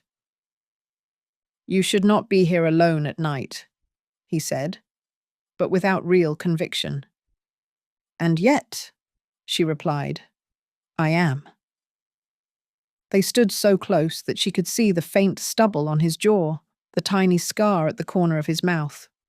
Childhood, she guessed, some playground misadventure left to memory. He smelled faintly of the whiskey, but also of ink and clean linen, and beneath it, a scent entirely his own, sharp and a little wild. She thought, for an insane instant, that he might kiss her, but instead, he let her hand go. "I will have the lamps brought in the morning," he said, withdrawing. "It is a fine library. It ought to be used." She did not thank him, for she understood this was not kindness, but a challenge. "Good night, Your Grace." "Good night, Cressida." She waited until his footsteps faded, then dropped back into the chair, heart galloping. Her hand still tingled with the imprint of his touch. The fire had nearly gone out, but the heat remained. She did not bother with the book. There was too much to read in the air itself. He ought to have been immune. He had, after all, survived the entirety of Lady Maura Lockxley's social campaigns without once permitting his pulse to betray him. But there was a difference. Adrien reflected as he prowled the corridor outside the library. Between repulsing a siege and being laid open by a single, well-placed shot, he was furious. Not with her, precisely, but with the insolence of her presence. How she had settled into his house, his library, even the grain of his own thoughts. Her words still rang in his ears, tart and precise as the lemon she had bitten in the conservatory. "You speak as if the difference were obvious. Was it?" He did not believe so, and that admission alone was enough to make him wish he could set the entire matter ablaze and scatter the ashes to the Thames. He tried to work. The ledgers in his study held no comfort. The columns blurred, numbers multiplying in fractal arrangements that made a mockery of order. Even the familiar ritual of sorting correspondence left him restless, hands never quite at home on the pen. By the time the house had settled into its midnight hush, Adrien found himself once again at the threshold of the library, the knob cold under his palm, the fire within gone to embers. He told himself he had come for the account books left on the desk, but the lie died the moment he saw her, still curled in the armchair, hair loose now, her knees drawn in beneath the shawl. She looked younger in sleep, the lines of her face gentled by the soft collapse of fatigue. He paused, unwilling to wake her, and for an instant imagined how it would feel to simply watch her breathe for an hour, unobserved and unjudged. It was a dangerous thought, more dangerous, perhaps, than any number of adversaries in the House of Lords. He made for the desk, moving quietly, but not quietly enough. Her eyes fluttered open, hazel shot with gold by the lamp's exhausted glow. "You're back," she murmured, her voice still fogged with dreams. Adrien straightened, spine snapping to attention. "You fell asleep." Cressida pulled the shawl closer. It was not intentional. He could have left it there, fetched his books, and retreated. Instead, he stood rooted, the weight of all their unsaid things pressing the air thin. She watched him, wary but unafraid. "Did you come to evict me?" No, he said. I came because I could not sleep. She nodded, and for a moment the silence was almost companionable. He tried again to find words that would flatten the thing between them, render it manageable, but it would not compress. It grew, even now, in the charged hush of the room. You are remarkably persistent, he said at last. Most would have given up by now, or at least retreated to safer ground. Cressida considered this. I have never found safety much use. It seldom keeps one from harm. He remembered the way she had squared her shoulders on the ballroom floor, laughed at the muddy dog in the carriage, taken his hand tonight as if she meant either to break it or to hold it forever. He remembered the curve of her smile when she realized he might be human after all. He crossed to her in 2 long strides, stopped just short of the chair. She sat up, pulse visible at the base of her throat, but did not shrink. You are not at all what I expected, he said. Neither are you. He reached for the book she had dropped earlier, and as he bent to retrieve it, their faces came level. She met his gaze, unwavering, and for the first time in years he felt a tremor not of anger, but of possibility. He should have let go, put the book back in her hands, and drawn the line. Here, exactly here, and no further. But the heat of her, the scent of lavender and lemon, and something uniquely hers, made the rules seem abstract, irrelevant. He whispered, almost against his will, Breathe with me. She blinked, as if waking to a new world, then drew a slow, deliberate breath. He matched it. Then another. 2 hearts finding rhythm in the dark. He leaned in, just enough to test, to see if she would turn away. She did not. Their lips met, tentative at first, then fiercely, his hand cupping the back of her head, hers braced against his chest. It was not a kiss designed for comfort or for show. It was the collision of 2 storms, equal and opposite. Her fingers clutched at the fabric of his shirt, anchoring him as if she feared he might vanish. The sensation, her, here, now, sent a jolt through him so fierce he nearly staggered. He broke the kiss, breathing hard, forehead pressed to hers. For a moment, they simply existed in the aftermath, the world narrowed to the width of her arms. It was impossible, and it was everything he had never intended. He pulled away, abrupt and shaking. Forgive me. That was... He could not finish the sentence. Cressida stared up at him, eyes wide, lips parted in disbelief, and something perilously close to triumph. He stumbled backward, caught himself on the desk. It will not happen again, he said, more to the empty shelves than to her. It must not. She rose, slow and deliberate, the shawl falling away. If you insist, Your Grace. He hated the title then, hated the way it rebuilt the wall, brick by brick. He turned and fled into the corridor, not stopping until he reached the cold sanctuary of his rooms. In the library, the fire was out, and Cressida stood for a long, long time, hand pressed to her lips as if to trap the memory of what had just passed. And there they remained, 2 figures caught in stunned silence, neither certain what must come next. Chapter 7. Adrien approached Lady Hayward's assembly with the same restraint he brought to every battlefield. The triple gilded ceiling, laden with candelabra, hung so low that it felt as though it might collapse under its own weight. Below it, the room swarmed with viscounts, merchants, and distant cousins of the season, each proffering either a monocle or a sharpened barb, and the matrons often both. It was a crowd built for siege, not elegance, and he noted every calculating glance. He turned as Cressida crossed the threshold. The assembly's attention snapped to her. Silent measurement of porcelain brow, of pale skirt, bowing just so. He felt the subtle shift in her posture, rigid, as if she'd memorized an exit strategy before stepping inside. He extended his arm with the calm precision of someone accustomed to ledger lines rather than flirtations. When she stiffened against his side, he dropped his voice. Steady.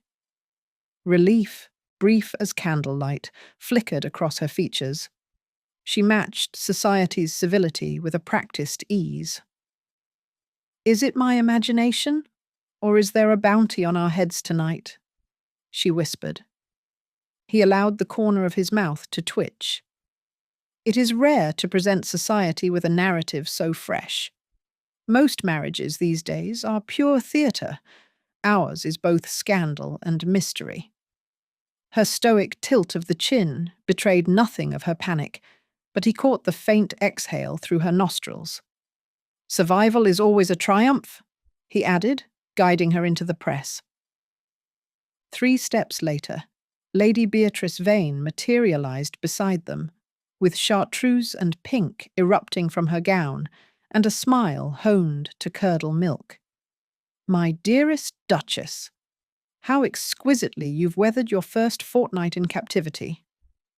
Adrien inclined his head, discreetly assessing the woman's blade-sharp eyes. Cressida answered smoothly, and Beatrice's gaze turned to him. Control the narrative, she advised Cressida. Before Cressida could respond, Petra's voice cut in from a half-step behind. Is that why you told Lady Telford I had a secret suitor at the Foreign Office? Beatrice shrugged, unflappable. I merely repeated what I heard, although he did seem particularly fond of lemon tarts and your company. Adrien watched Cressida's polite assent, then intervened. My wife is far too polite to say so, but I shall answer for her. She finds the company tolerable, provided the gossip is of the highest caliber and the lemonade sufficiently spiked. Beatrice laughed and extended an invitation to cards later. He accepted with a bow about as keen as a sword's edge. Petra melted away in pursuit of her suitor, and Beatrice, finding no crack in their facade, drifted on. Adrien and Cressida wove through the throng, each exchange a reconnaissance mission.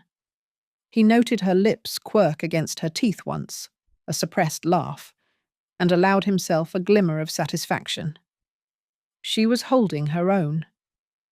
At the hour's turn, the murmur rose again around Lady Beatrice.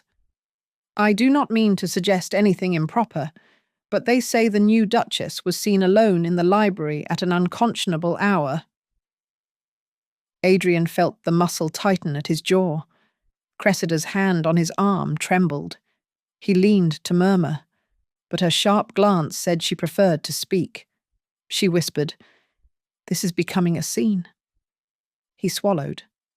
Not yet, he said, then guided her toward the west wall, where heavy velvet drapes masked a small alcove. He slipped inside first, drawing her in beside him. The noise of the ballroom receded to a distant pulse. Inside that cramped space, she planted her back against the window's chill glass. Adrien's hands braced on either side of her head, careful to keep the briefest of distances, though the warmth of her glove reached him nonetheless. He could feel the tension coiled at her waist, and his own chest tightened in response. He exhaled against her temple. It was between this and dueling Lady Beatrice for your honour, he said quietly, which I'm told is frowned upon in company this size. She let out a breath that might have been amusement or relief. You assume I have an honour left to defend.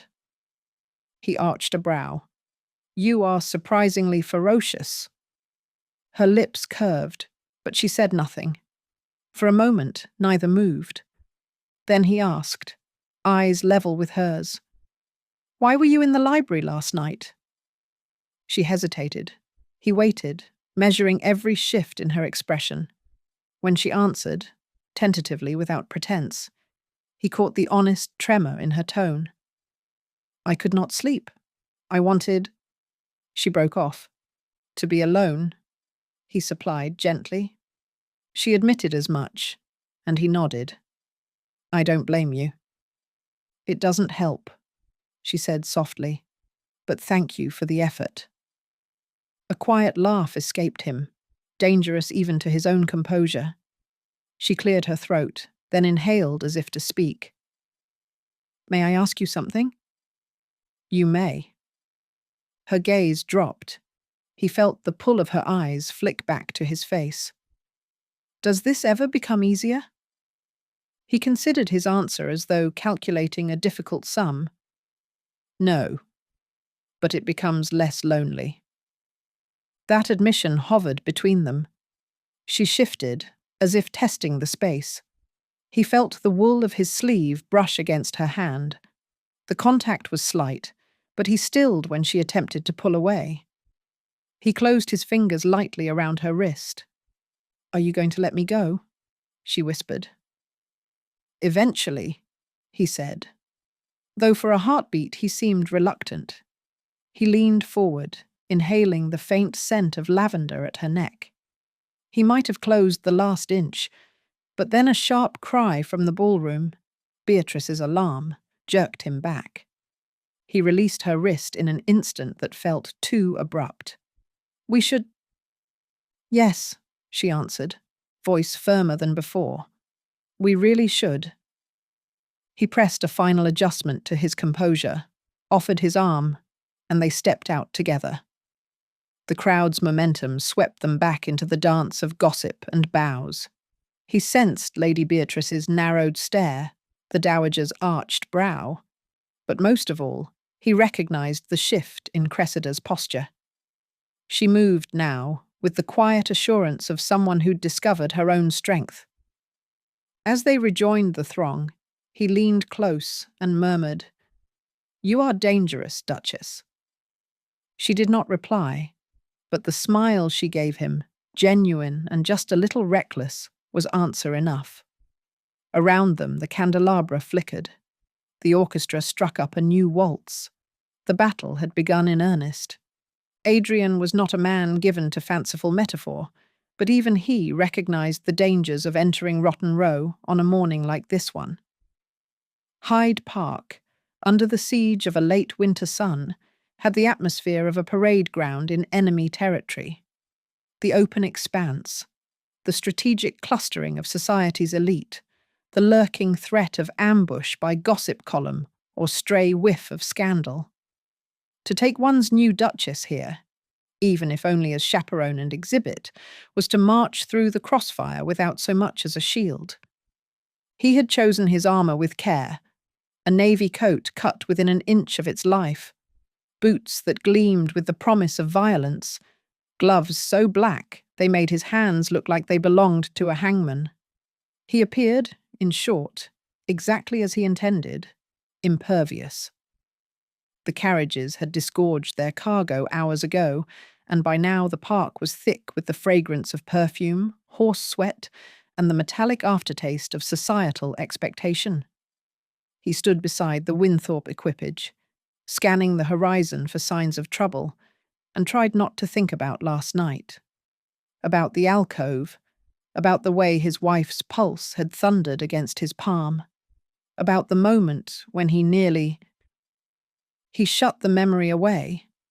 That way lay madness, or at least the kind of error that resulted in lifelong regret and six-figure settlements.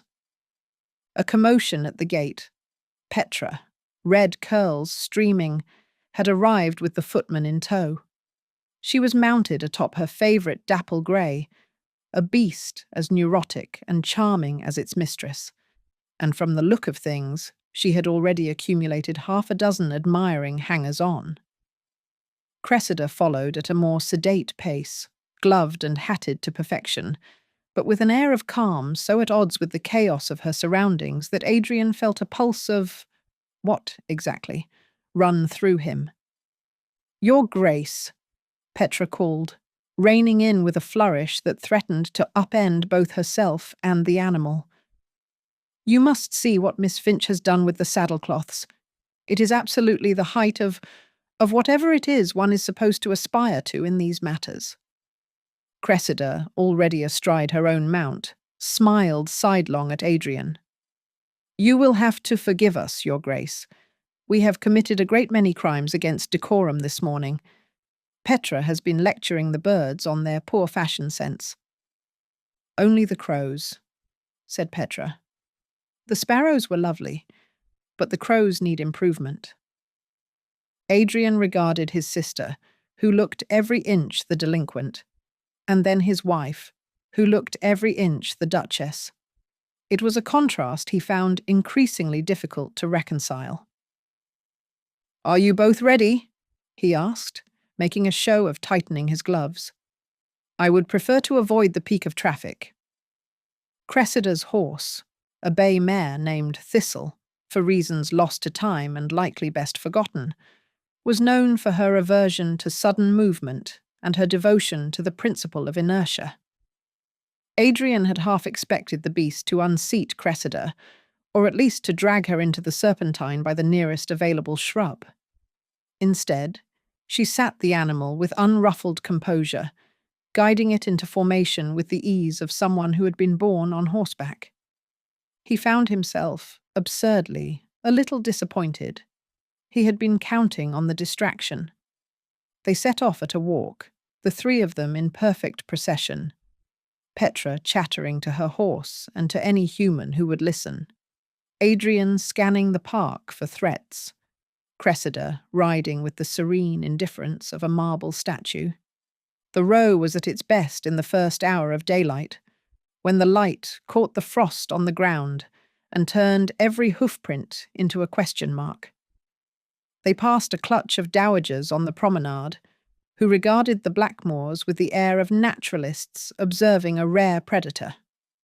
Somewhere in the middle distance, Lady Beatrice Vane, today in a coat the colour of regret, pretended not to see them, but Adrien caught the flicker of her gaze and the quick, furtive exchange with her companion. Cressida noticed it too. "You are being watched," she murmured, not quite a question. "It is the natural order," Adrien said. "In the absence of a murder, society must amuse itself however it can." She inclined her head. "It could be worse. There could be a murder." He almost smiled. "There's still time." They continued in silence, the rhythm of hooves and the creak of leather filling the air. Cressida's seat was flawless, her posture so correct that it bordered on insolent. Adrien felt an urge, almost unseemly, to challenge her, to see if she might slip. He slowed, let Petra drift ahead, then nudged his horse closer to Cressida's. "You ride well," he said, because it was safe and neutral, and not at all what he wished to say. "My father made it a point of pride," she answered. He believed a woman's virtue could be measured by her ability to outpace a fox. He snorted. "And your mother?" She thought it unbecoming, except when it produced favourable impressions in eligible company. "Do you care for favourable impressions?" She considered. "Only when they are accurate." He had no ready response, and so they rode on, the path narrowing until the space between their knees was measured in inches. He thought, again, of last night, the warmth of her breath, the shape of her mouth, the reckless possibility of it all. He wondered if she remembered, or if she had already consigned the episode to history's dustbin. Ahead, Petra had veered off to a side path and was attempting to coax her horse into a kind of sideways dance. The dapple grey, unsporting, elected instead to halt and examine a passing dog with grave suspicion. Adrien watched his sister with affection, then turned back to Cressida, who had drawn up beside him, her gloved hand resting lightly on the reins. "I should apologize," he said, surprising himself. She looked at him, eyes clear and steady. For what? For the library, for the alcove, for not being better at this. A pause, then. If I required apology, I would have asked for it. He had no idea what to make of that. He had spent a lifetime learning to anticipate the next move, to read intentions before they had even left the lips. But with her, it was as if the rules had been rewritten in a language he had never bothered to learn. Before he could reply, a sudden explosion of sound. Petra, whooping with laughter, her horse prancing in alarm. At the same instant, Thistle, the faithful, immovable Thistle, shook herself from withers to tail and unleashed a sneeze of such prodigious force that Adrien's hat, along with a fine mist of horse slobber, sailed clean off his head and into the bracken. Petra called out amid her laughter, "This mare sneezes with better breeding than half the ton." For a heartbeat, the world went silent. Then Petra's laughter doubled, nearly unseating her. Cressida bit her lip, valiantly attempting composure, but a giggle slipped out, light and bright as champagne. Adrien stared at the mare, which looked back with the bland satisfaction of a saboteur who knows she will face no consequences. He retrieved his hat, inspected the damage, minor but catastrophic to dignity, then settled it back on his head with as much grace as possible. "I see you are well matched," he said to Cressida, who was now openly laughing, the sunlight catching in her hair and making her look like something from a story he had been too cynical to believe in. She caught her breath. "I should have warned you. Thistle suffers from certain emotional excesses." "She is not the only one," he said, before he could stop himself.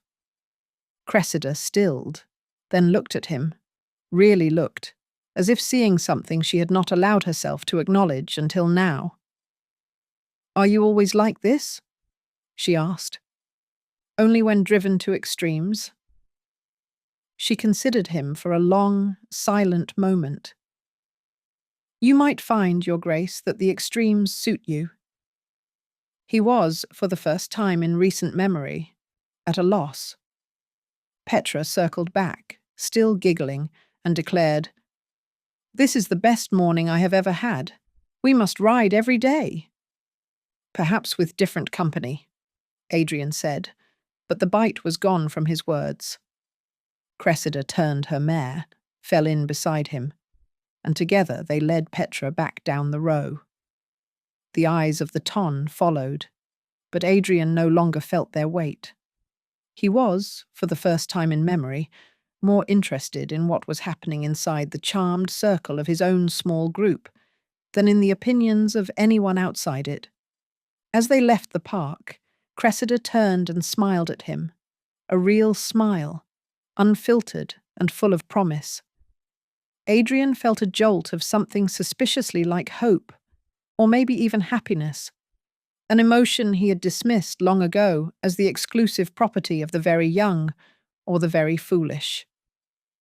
He glanced at his wife, then at his sister, and thought, if this is what it means to lose control, then perhaps it is not such a terrible fate. He would, of course, never admit it aloud. But as the carriage turned for home and Cressida's laughter lingered in the air behind them, he found himself looking forward to tomorrow and to the many, many battles yet to come. Chapter 8. Cressida had always believed the true character of a house lay not in its grand salons or gilded galleries, those reception halls built for display and siege, but in the hidden corners no guest was meant to see.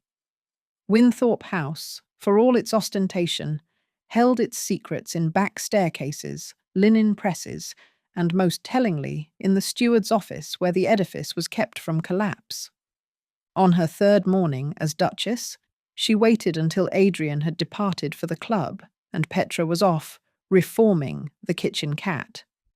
Then she slipped into the narrower of the two service corridors.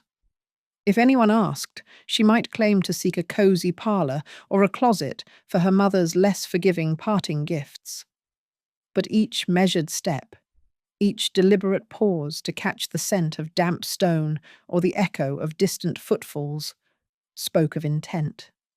2 turns beyond the main staircase, past a pair of conservatory doors and a faded tapestry concealing a servant's bell, she found the brass plate, Mr. James Avery. Beneath, in a lighter hand, Clerk, Secretary General Disperser of Peace. She knocked once, waited, then rapped again. When Avery opened the door, he looked little past 30, though a silver brush at his temples and a blue shadow on his jaw lent him a gravity beyond his years. His coat was impeccable, his cuffs immaculate, his spectacles perched at the tip of his nose as if unwilling to risk full sight. "Your Grace," he said, bowing politely, but not servilely. "How may I help you?" "Mr. Avery," she replied, inclining her head. "I trust I'm not intruding?" "Not at all. The Winthorp accounts could always benefit from fresh scrutiny." She let that settle. "I am newly arrived. I wish to learn how the house is managed, particularly the matters requiring my signature. My mother insisted a duchess not be ornamental or ignorant. She threatened to revoke my pin money if I could not balance a ledger." He offered a thin smile.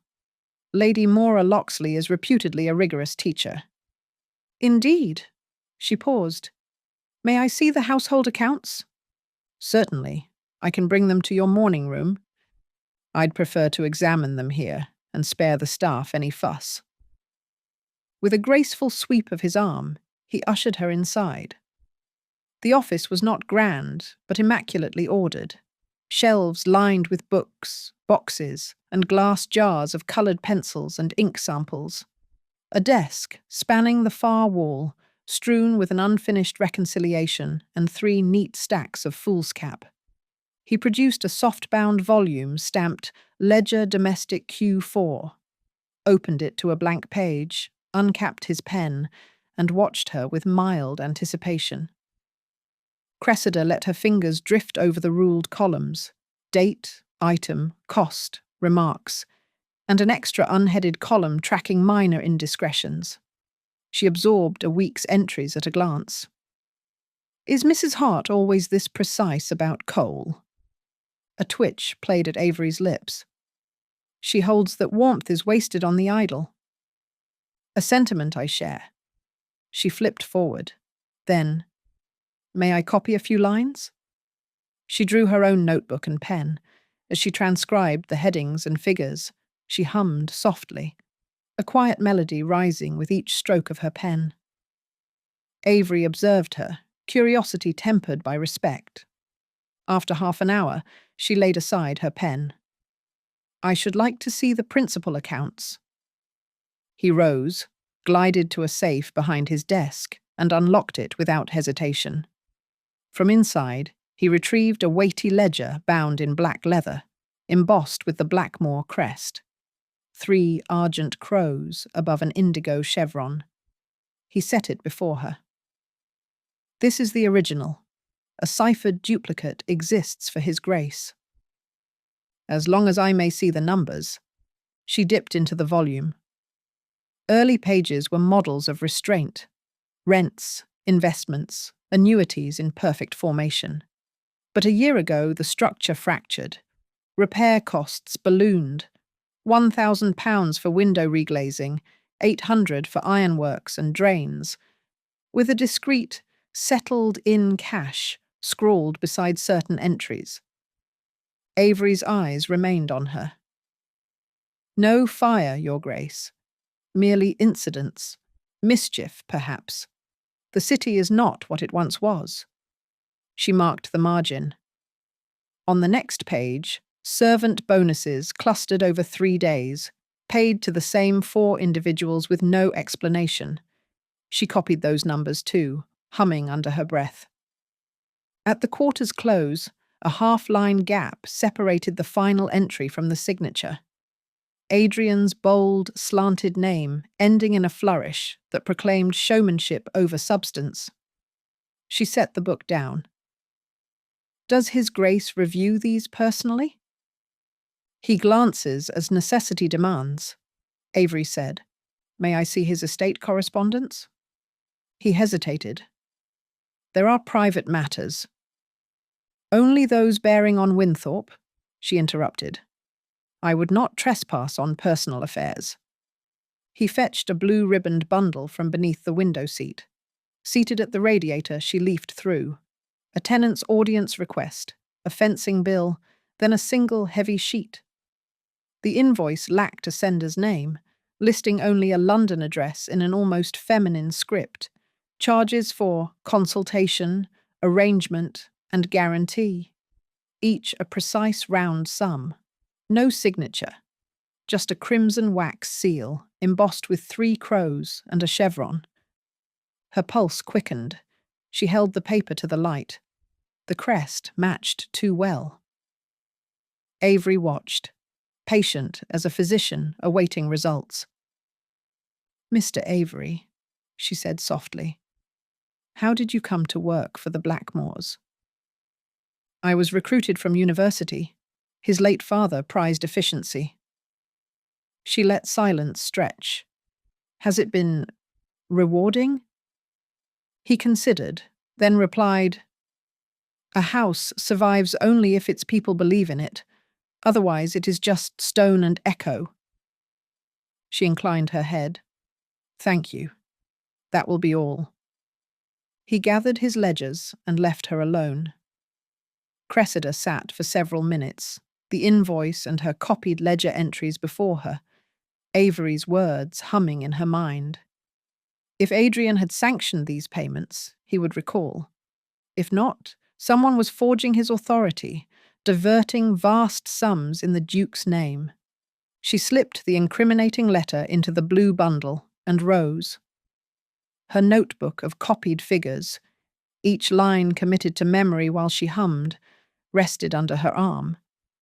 Ink-stained fingers brushed the cover. She walked back through the warren of corridors, mind ticking possibilities. She could confront Adrien and risk his wrath for the sake of truth. Or she could proceed in silence, building her own evidence.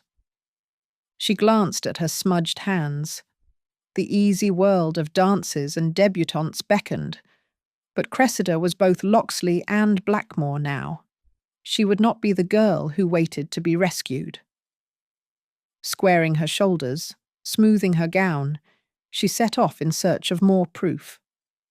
Whatever war brewed within Winthorp House, she meant to win it. She did not think herself obvious. She took the side stairs, avoided the main hall, and paused at every mirrored sconce to ensure her appearance betrayed nothing. The ink stains, she discovered, yielded only to the most determined of scrubbings. Her hands were raw, but not unpresentable, and her dress had acquired a faint but unmistakable scent of beeswax and paper, a perfume more suited to a librarian than a duchess. Still, if anyone noticed, they would simply assume she had spent the afternoon in some worthy domestic project. That was the sort of thing a Blackmore duchess ought to do, was it not? She was halfway across the gallery, her favourite shortcut to the upper floors, when she heard the distinct tread of boots on the marble. Not the brisk, unapologetic footfalls of Petra, nor the muted shuffle of a housemaid. No, these were measured, perfectly spaced, and betrayed a weight that matched only one man in the household. Adrien appeared at the far end of the corridor, a silhouette cut from obsidian and storm cloud. He wore evening black, his hair immaculately tamed, but his eyes, when they locked on hers, were sharp with the predatory focus of a man who had long since tired of being prey. "Duchess," he said, and the word carried the full freight of formality, no warmth, but not cold either. She curtsied, just the degree required. "Your Grace." He halted 3 paces from her, close enough that she caught the metallic tang of his cologne, a scent she now recognized as the signal for confrontation. He looked her up and down, taking in the damp at her cuffs, the flecks of black on her thumbnail, and perhaps the thread of tension that ran from the base of her skull to the soles of her shoes. "Have you spent the afternoon redecorating?" he asked, voice mild, eyes unyielding. She shook her head. "Nothing so ambitious. I was in the steward's office, reviewing the ledgers. Mr. Avery was most accommodating." There was a fractional delay before he replied. "Was he?" "Yes. I wish to understand how the house is managed. I have no desire to undo Mrs. Hart's excellent work, but one must know the machinery before one tries to oil it." He studied her a moment longer, as if weighing the specific gravity of each word. "That is unusually industrious for a woman so newly installed. Most brides prefer to haunt the drawing room and let the accounts rot." She let herself smile, just a little. "Most brides do not arrive with the express purpose of repairing their families' reputations, or their own." He raised a brow. "You believe your reputation needs repair?" A challenge. She took it. "I believe the Lockxley name has a certain volatility in this city. I would rather be a credit to my new house than a liability." His lips twitched. Not quite a smile. More the involuntary tick of a man resisting it. "You are a puzzle, Cressida. I confess I have not yet solved you. Perhaps you would enjoy it more if you stopped trying to." He let that hang between them. The light through the gallery windows was dying, and it threw long stripes of gold across his face, emphasizing the harshness of his cheekbones and the shadow beneath his eyes. In that light, he looked tired, but also, she could not help but notice, very much alive. "I should warn you," he said, and now his tone was softer, almost regretful, "that there are those in this house who consider curiosity a form of betrayal. The staff is loyal to a fault, but the walls themselves are even more so." "I am not afraid of walls," she said. "You should be," he replied, voice flat. "They listen, and they remember. And when they are breached, they come down on one's head." She met his gaze, steady as she could. "Then I suppose it is fortunate that I have a thick skull." For a second, she thought he might laugh, an actual human laugh. Instead, he stepped closer, so near that she could see the faint line of an old scar above his left eyebrow. "You are very clever," he said, "but I wonder whether you are clever enough to realize how much danger you are in." "Danger from what?" she asked, almost whispering. He leaned in, just enough that the words brushed her ear like the wing beat of a moth. "From the truth." She felt suddenly that the floor beneath her feet was less than secure. But she kept her chin high. "I find," she said, "that truth is rather like a ledger. It is never as tidy as one hopes." He pulled back, and this time the smile was real, lopsided and a little self-mocking. "You are impossible." She curtsied, deeper than before. "I have been told."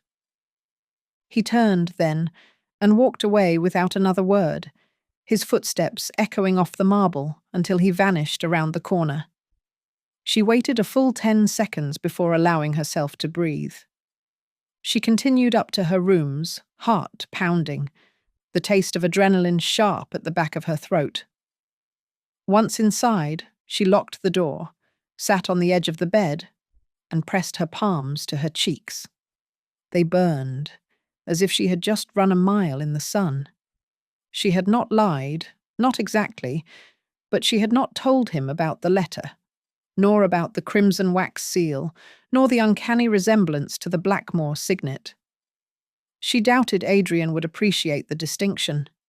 She unclasped her hands, flexed her fingers, and looked at the faint stains left behind. It would have been so easy, just now, to surrender, either to his suspicion or to the strange gravitational pull of his regard. But she had done neither, and she was proud of it. She stood, washed her hands until the water ran clear, and began to plan her next move. Adrien watched the last threads of sunset disappear from his study window. He had intended to review the rent rolls, but after the encounter with Cressida in the gallery, his mind refused all rational pursuits. He poured himself a glass of brandy, but did not drink. Instead, he sat at the desk, staring at his hands, broad, capable, unmarked, except for the familiar silver ring on his right index finger.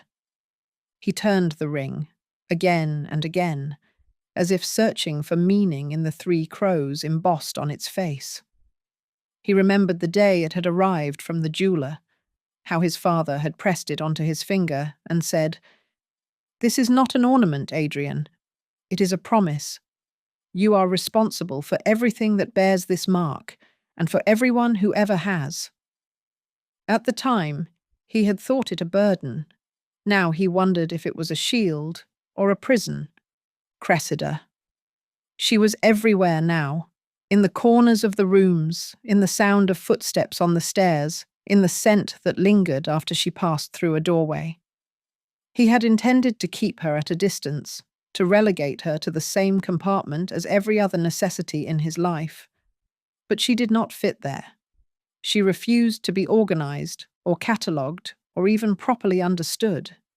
He replayed their conversation in the gallery, trying to find the fault line. She was lying, he thought. Or if not lying, then holding something back.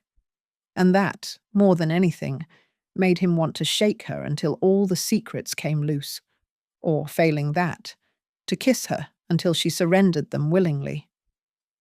He set the glass down, untouched, and stood.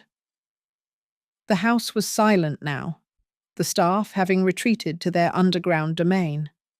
Somewhere, Petra was probably writing a long conspiratorial letter to a friend, and Cressida. Cressida was almost certainly plotting something. He stalked the length of the study, then stopped before the hearth, one hand braced on the mantel. He looked up at the portrait of his grandfather, a man renowned for both his paranoia and his prowess. Adrien had always mocked the old man's obsession with control, but now he felt the same cold wind blowing through his own heart. He would watch her. He would learn everything. And when the time came, he would be ready. He looked down at the ring, its crows glinting in the firelight, and tightened his grip until it bit into the flesh. He was the Duke of Winthorp. No one outmaneuvered a Blackmore in his own house, not even a duchess. Chapter 9. Adrien found the library dark, but not empty. The lone lamp at the far table had been trimmed with the precision of a surgeon. Its flame burned low, ringed by shadow, as if the night itself conspired to focus all attention on the solitary figure beneath. Cressida, her hair still pinned with mechanical efficiency, a grey wool dressing gown wrapped tight as a bandage, sat with her back to the door, shoulders hunched as though she never meant to be discovered. Before her, spread like a battle map, lay the ledgers and the letter he had signed barely a fortnight ago. At the centre lay the damning artifact, a sheet sealed in blood-bright wax, the crest unmistakable even in the sullen light. For a moment, Adrien simply watched. It was an old habit, measure the enemy before the charge. He took stock of her posture, stiff but not frightened, the careful arrangement of papers, tidy, not panicked. Her left hand, gloveless, fingers splayed as if bracing herself for a storm. She did not see him at first, or perhaps she simply chose not to. He cleared his throat, the sound slicing the hush with surgical neatness. "Is there a particular pleasure in reading by borrowed light, Duchess?" Cressida did not flinch. She turned, slow and deliberate, eyes catching the lamp and reflecting it back in miniature suns. "I did not wish to wake the house," she said, voice low, "nor to intrude on your study." Adrien stepped inside, letting the heavy door whisper shut behind him. "You've succeeded in one of those aims, at least." He crossed the expanse of rug, noting how she tracked his progress, never blinking, never letting her guard slip. He halted a pace from the table. "What exactly are you searching for?" She folded her hands over the letter, a shield or a surrender. He could not tell which. "Nothing," she said. "And yet, everything. The truth, perhaps." "Whose truth?" She glanced down at the wax, then up again. "I'm trying to make sense of your accounts. The signatures that do not match, the payments with no explanation, the seal that is yours, but not quite." He could have laughed. Instead, he let the next words drop, cold and sharp. "If you wished to accuse me of theft or deceit, you might have chosen a more public venue. Or do the Lockxleys prefer their scenes with only a single witness?" Cressida flinched, but only as a paper cut stings, sharp, then gone. "You are not a thief," she said, "but someone is making you look like one." How flattering. A duchess who believes her husband is only a fool, not a criminal. "Adrien," she broke off, jaw working, then tried again. "Your name is being used. Letters are being forged. I found one this morning in the steward's office, an entire account of disbursements authorized by you. But the handwriting was wrong. The wax was wrong. It was—" He stepped closer. "It was what?" "It was deliberate." The word sat between them, ugly and undeniable. "This is not an accident. Someone wants to see you ruined. Or at least, very, very uncomfortable." Adrien leaned both hands on the back of the chair opposite her, his grip white-knuckled. "And you, in your infinite Lockxley wisdom, always your mother's voice in your ear, always your mother's hands on the strings, took it upon yourself to expose this plot?" Cressida matched his stare. "Would you prefer I said nothing? That I let your house crumble and your name with it?" "I would have preferred you ask." She laughed, a single brittle note. "Ask? When you have not answered a single honest question since the day we wed." "You are not entitled to honesty," he said. "Not from me, not from this house. You made your bargain. And you made yours." She swept up the crimson-sealed page and slapped it down atop the ledgers. "This is your family, your name. I could not bear to see it." "See it what? Tarnished? Dragged through the mire? You were more than willing to take that risk in the church, if I recall." Her mouth opened, then snapped shut. Colour rose, fast and hot, to her cheeks. "You know nothing of what I risked, or what I lost." He smiled, slow and terrible. "Then by all means, enlighten me." She stood. The chair scraped the rug, shrill as a child's scream. "I came here to help you, Adrien.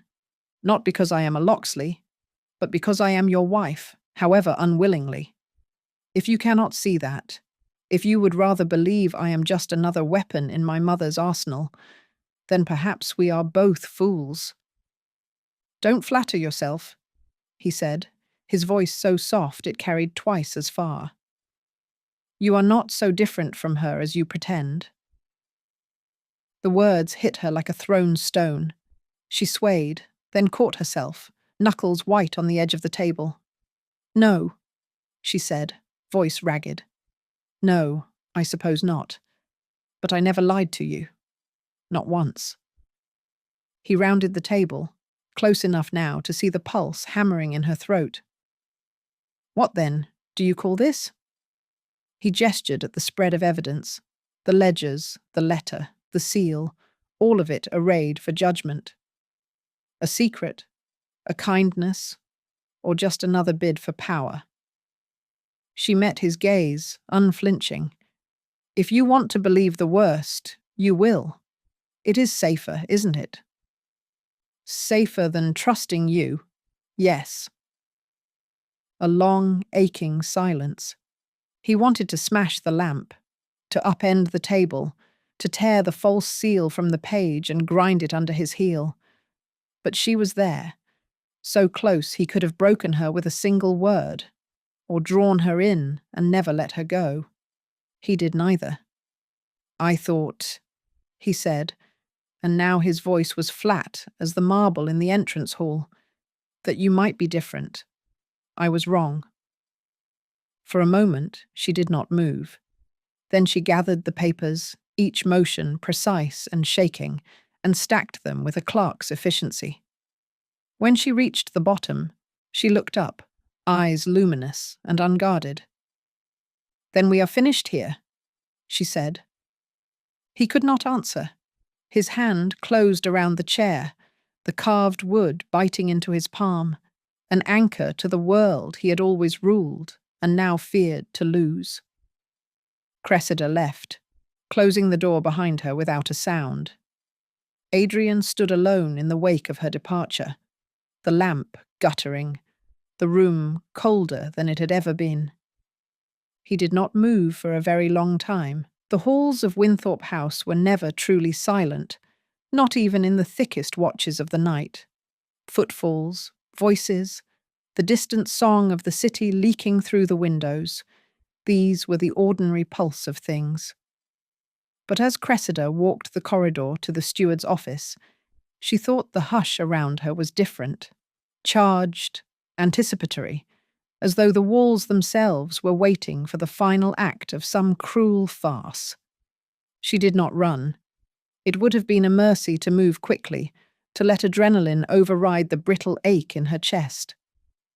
But she held herself to a steady march, each step measured, her hands clenched so tightly around the ring of keys that the metal left half-moons in her palm. The light in Mr. Avery's office was low, the coals banked and the air heavy with the scent of paper and dust. She paused outside the door, composed herself, then entered without knocking. Avery looked up from his work, glasses perched on his nose. His face betrayed nothing, but the tiniest pause in his pen stroke gave him away. She noticed, and it buoyed her just a little.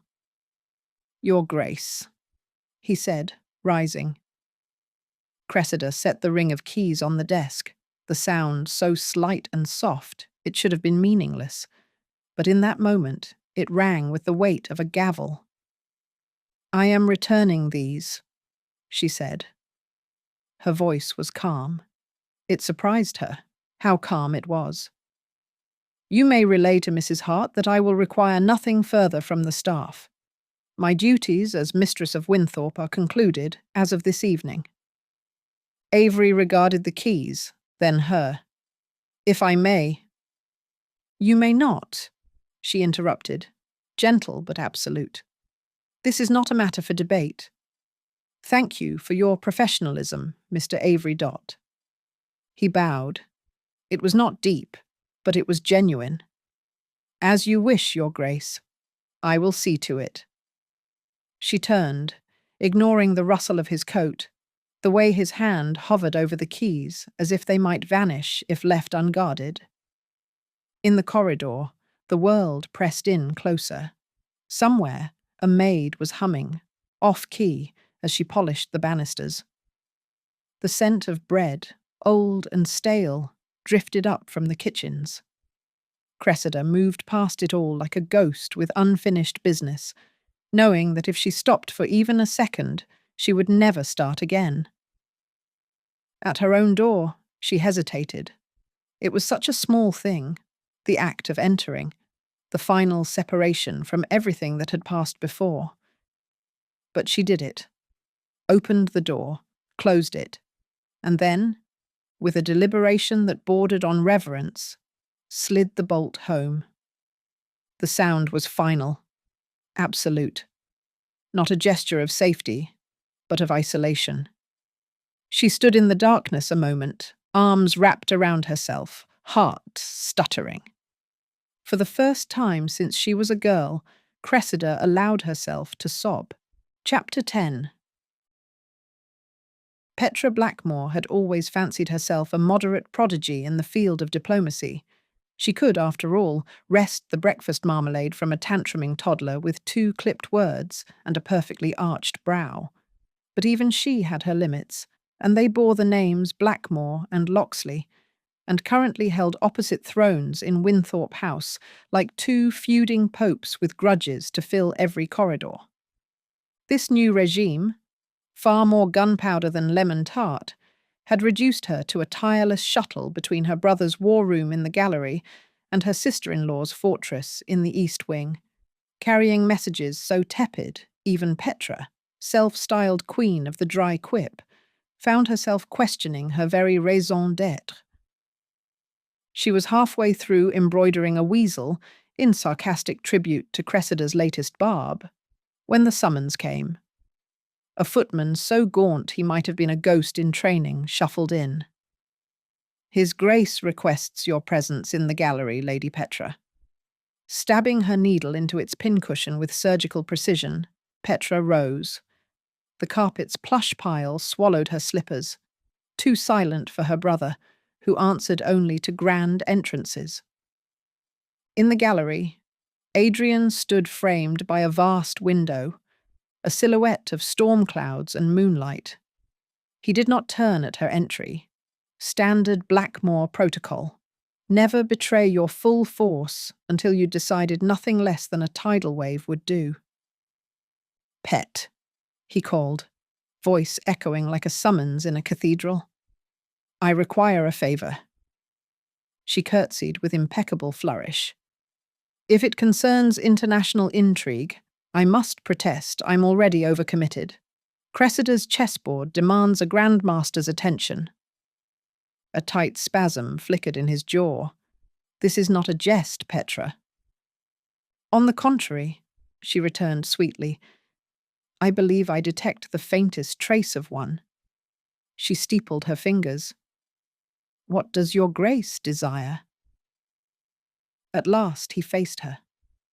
Storm-grey eyes, every hair in perfect order, but his cheeks hollowed by sleepless nights, like a man auditing his own soul and discovering it hopelessly in arrears. "If the Duchess requires anything," he said, voice thick with unspoken terror, "you will inform me at once. I do not wish her to—" He swallowed hard.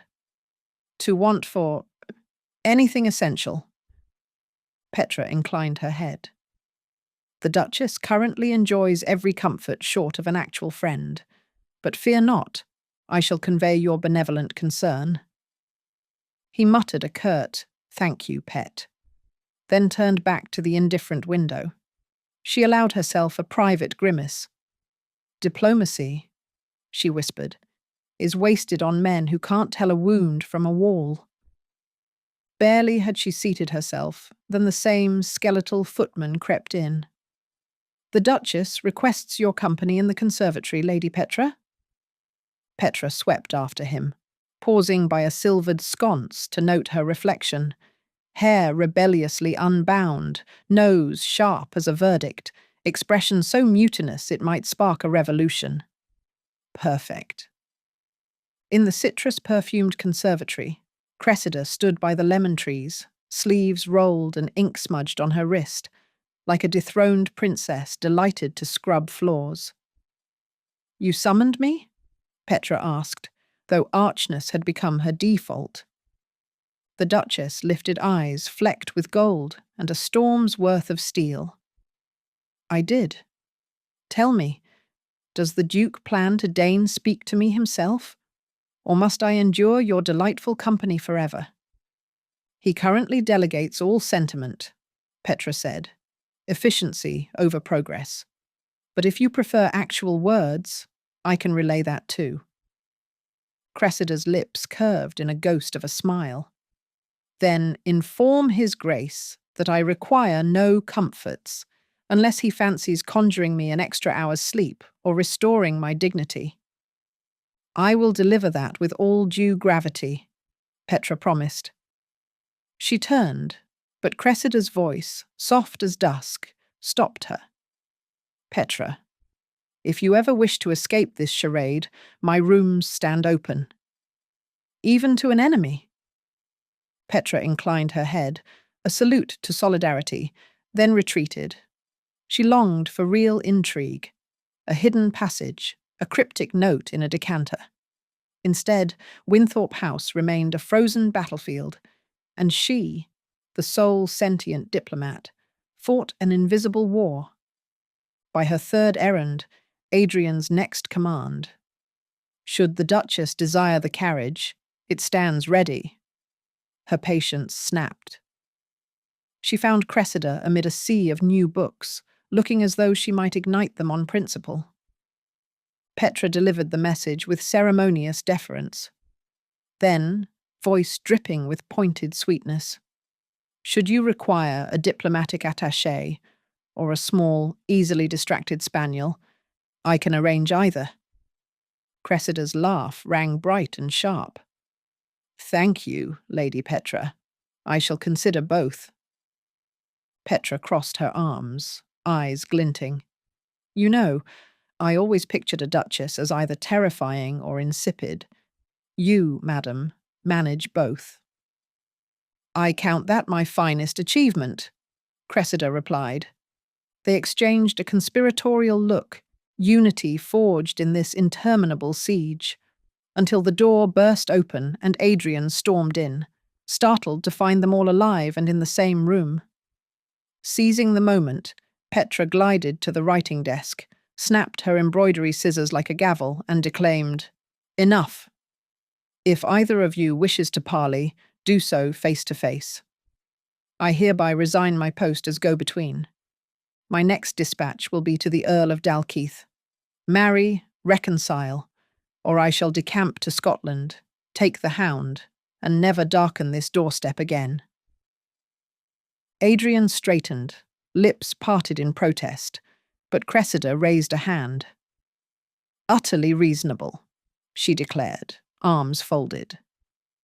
Petra curtsied in full regalia of triumph and swept from the room, leaving her foes to stew in the silence of their own folly. As she rounded the corridor, Adrien's voice floated after her. Petra is remarkably stubborn. Cressida's reply drifted behind her. A family trait, it would seem? Petra grinned, heart light. She retreated to her sanctum. There lay the half-finished weasel, trophy of her survival. Tomorrow she might present it in peace, or keep it as a monument to her triumph over the emotionally constipated. Either way, let them speak for themselves from now on. She had better pursuits. Lemon tart, with only the crows for company, and a one-way ticket to Scotland always within reach. The silence in the drawing room was not the polite variety, nor even the expectant hush that precedes a duel. It was instead a live, twitching thing, coiled on the hearthrug, fangs bared, daring either of them to move.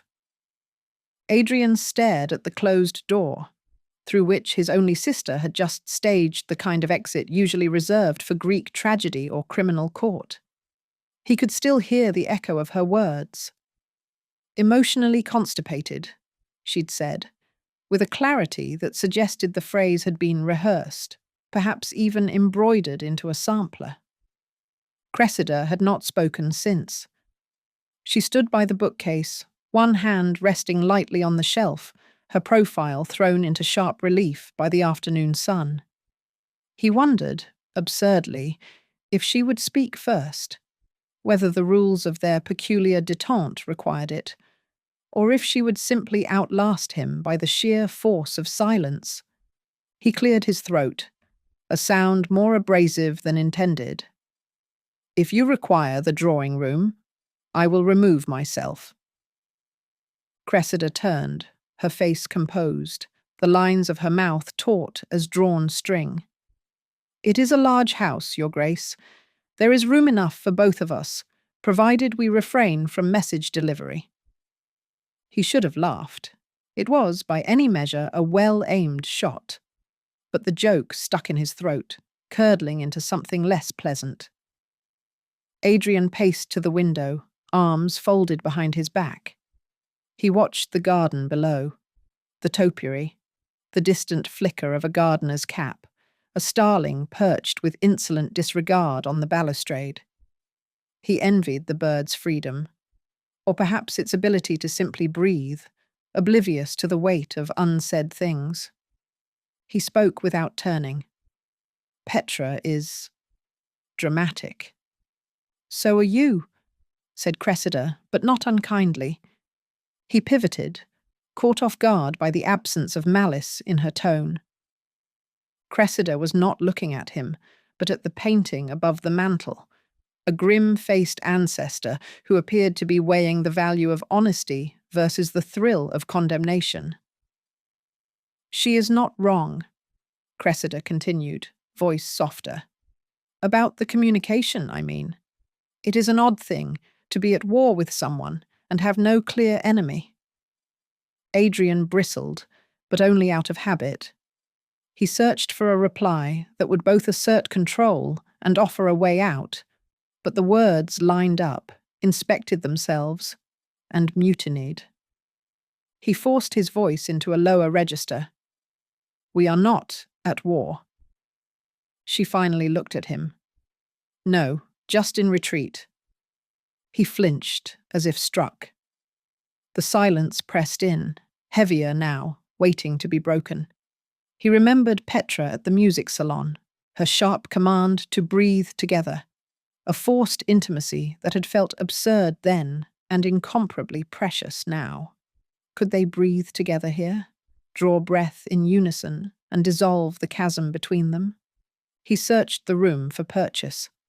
The carpet, the clock, the ridiculous porcelain hound on the side table, Petra's handiwork, no doubt. There was nothing. Nothing but Cressida, standing perfectly still, the sun behind her like a banner of surrender. He made a decision, sharp, surgical. He crossed to her, halting at what he judged the minimum safe distance. He did not reach for her hand. He did not trust himself that far. "I may have acted in haste," he said. The words tasted foreign. "Regarding last evening." Cressida regarded him, eyes wide and searching. "You did what you thought was right."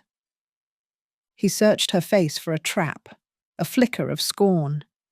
He found only exhaustion and a hint of stubborn, lingering hope. He could not bear it. "I will not require your presence at table tonight," he said, stiffening to the only form he knew. "Or tomorrow, should you prefer solitude. Petra will dine with me instead." She nodded, slow. "As you wish, Your Grace." He turned, but paused at the door. "If you need, I will send word," she said, her voice at once brittle and infinitely patient. He nodded. There was nothing left to say. He left the room with the gait of a man excusing himself from a funeral, and only when the door was closed did he realize his hands were shaking. He walked the length of the hall, ignoring the footman who nearly tripped over his own feet in deference, and found himself in the study, where the fire had long since died to embers. Adrien stood before the hearth, gripping the mantel so hard the blood drained from his knuckles. He tried to replay the scene, to find the moment where he might have salvaged it, but each attempt only underscored his own failure. He was not good at this. He was not good at any of it. He heard Petra's voice, as clear as if she were standing beside him. "If you want to speak so very badly, tell each other yourselves." He envied her certainty, her reckless courage. He wondered if he would ever be able to say what he felt, or if he would continue, as always, to outsource his affections to duty and obligation. He sat at the desk, pulled the ledgers toward him, and tried to lose himself in the arithmetic of other people's problems. But the numbers blurred, the columns shifted, and in the margins he found only the outline of a woman who refused to be subtracted from his thoughts. He closed the book, stared into the fire, and told himself it was better this way. But even he could not muster belief in the lie. Adrien Blackmore, 12th Duke of Winthorp, master of every art save the one that mattered, watched the flames consume the last bit of kindling and felt the chill creeping in around the edges. He wondered how long it would take before the silence broke him. He wondered if, when it did, he would have the nerve to say the thing he most needed to say. He wondered if she would listen. He sat very still and waited for the courage to come. Chapter 11. It was the cold that struck Cressida first, the precise, calculating chill of a house both expensive and emotionally bankrupt. The Lockxley townhouse had not shifted since her last reluctant visit. The same lacquered stair rail, the same Florentine mirror at the landing, the same parlour wallpaper in a blue so strict it might issue orders. Only warmth, only home, was missing, and Cressida no longer noticed its absence. She smoothed her gloves as the carriage door thudded open, scanning every window for movement. Petra sat opposite, poised like a question waiting to be asked. Hands folded, expression neutral except for a single arched eyebrow that challenged the absurdity of their mission. "We are not here for tea, are we?" Petra murmured, voice blending with the cobblestone's rumble. "Far from it," Cressida replied, unwavering. "We are here to resolve a complication. Discretion?" "I'm the soul of discretion," Petra said, "which is why my post is empty." The footman bowed, and Cressida led Petra up the marble steps, across the unyielding hall, straight into her mother's chosen arena. A folding screen painted with willows and cranes already guarded the hearth. The moment the butler retreated, Cressida slipped behind it and eased Petra in with a single, precise gesture. "Silent," she instructed in a whisper sharper than ice. Petra returned a mock salute. Cressida squared her shoulders, stepped into the drawing room. Lady Mora Lockxley sat in the principal chair as if it had been carved for her menace alone, clad in bruised lavender, hair coiled like a crown of thorns. At the window, Alaric lounged, every inch the complacent predator. "Cressida, darling," Mora purred, voice sweet as poison. "You've brought company?" Her eyes flicked to the spare gloves tucked beneath Cressida's arm. "Only myself," Cressida replied, dipping into a faultless curtsy. "I didn't wish to expose our family business to the world." Alaric snorted. "Winthorp doesn't count." Cressida met his smirk without blinking. "Winthorp is occupied elsewhere. I'm here because I anticipate complications." Mora's gaze sharpened. "Explain." Cressida perched on the edge of the offered seat, deliberately smoothing her skirts. She allowed a single, controlled breath to punctuate her composure. "Irregularities, Mother. I've observed them firsthand.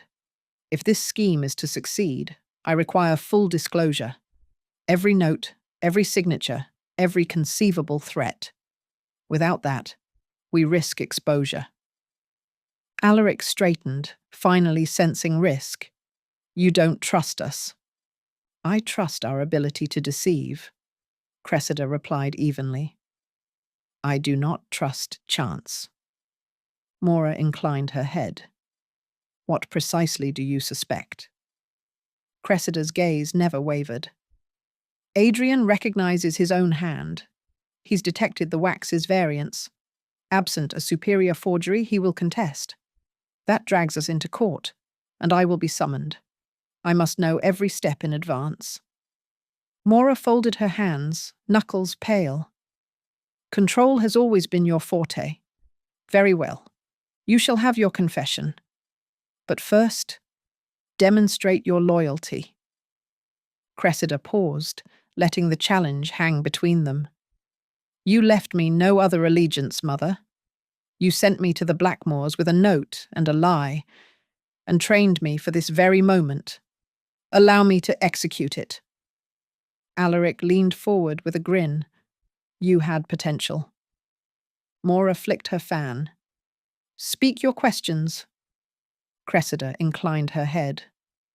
Who penned the first letter, mother? Or did you merely enlist Alaric?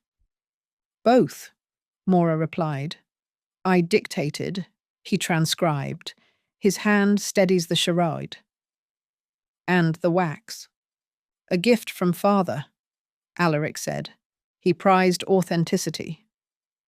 Cressida acknowledged the answer with a terse nod. The signature? Copied from Petra's old schoolbook, Mora said, pride threading her tone. Children misplace their autographs. And the seal? I believed only the Blackmoor steward possessed that ring. Alaric's smirk was satisfied. In London, skillful tradesmen can replicate anything. For our purposes, indistinguishable. Cressida fixed Mora with unflinching eyes. Does Adrien owe more than he can pay? Not at all, Mora said. But the illusion of desperation compels submission. He believes he must capitulate. To you, to Winthorp, to us. To you, Cressida repeated, soft but unyielding. He will capitulate to you. Mora sipped her tea. We have always played to win, daughter. No apologies. Cressida inhaled deliberately, as if weighing the cost aloud. What becomes of Petra when this is done? Alaric snorted. She'll marry a dullard and escape to the countryside, or take the veil. Nobody minds. Cressida's composure never cracked. She is still a child. She is collateral, Mora said. As are we all. Cressida let that settle. Do you ever regret it, mother? Regret belongs to the defeated, Mora replied, setting down her cup. We are neither defeated nor sorry. Alaric laughed. I'd have thought you'd be pleased, Cress. Title, house, a husband indifferent to your survival. You're finally interesting. Cressida met him coolly. And you, Alaric? What do you have? He sought an answer, found none. Freedom? Silence reclaimed the room. Cressida could feel Petra's presence behind the screen. Anticipation coiled in the air. She rose, smoothed her skirt, and faced Mora without a flicker of doubt. We are finished here. The rest is yours. At the door she paused. But remember, if the truth emerges, I will not shield you. Mora's half-smile hovered between threat and benediction. The truth will never emerge, Cressida. That is the transaction. Cressida inclined her head, satisfaction flickering in her eyes, and left. Her footsteps vanished into the velvet hush of the hall. In the parlour, Mora turned to her son. She is dangerous. He shrugged. She is a Lockxley. Behind the screen, Petra pressed her hands to her mouth, caught between a gasp and a laugh, unsure which. Mora's voice drifted after Cressida's departure, cold as a tombstone. Let the Duke rant. The papers bear his name because ours forged it. Chapter 12. Mayfair, in the full efflorescence of the season, ran not on steam or gas, but on information.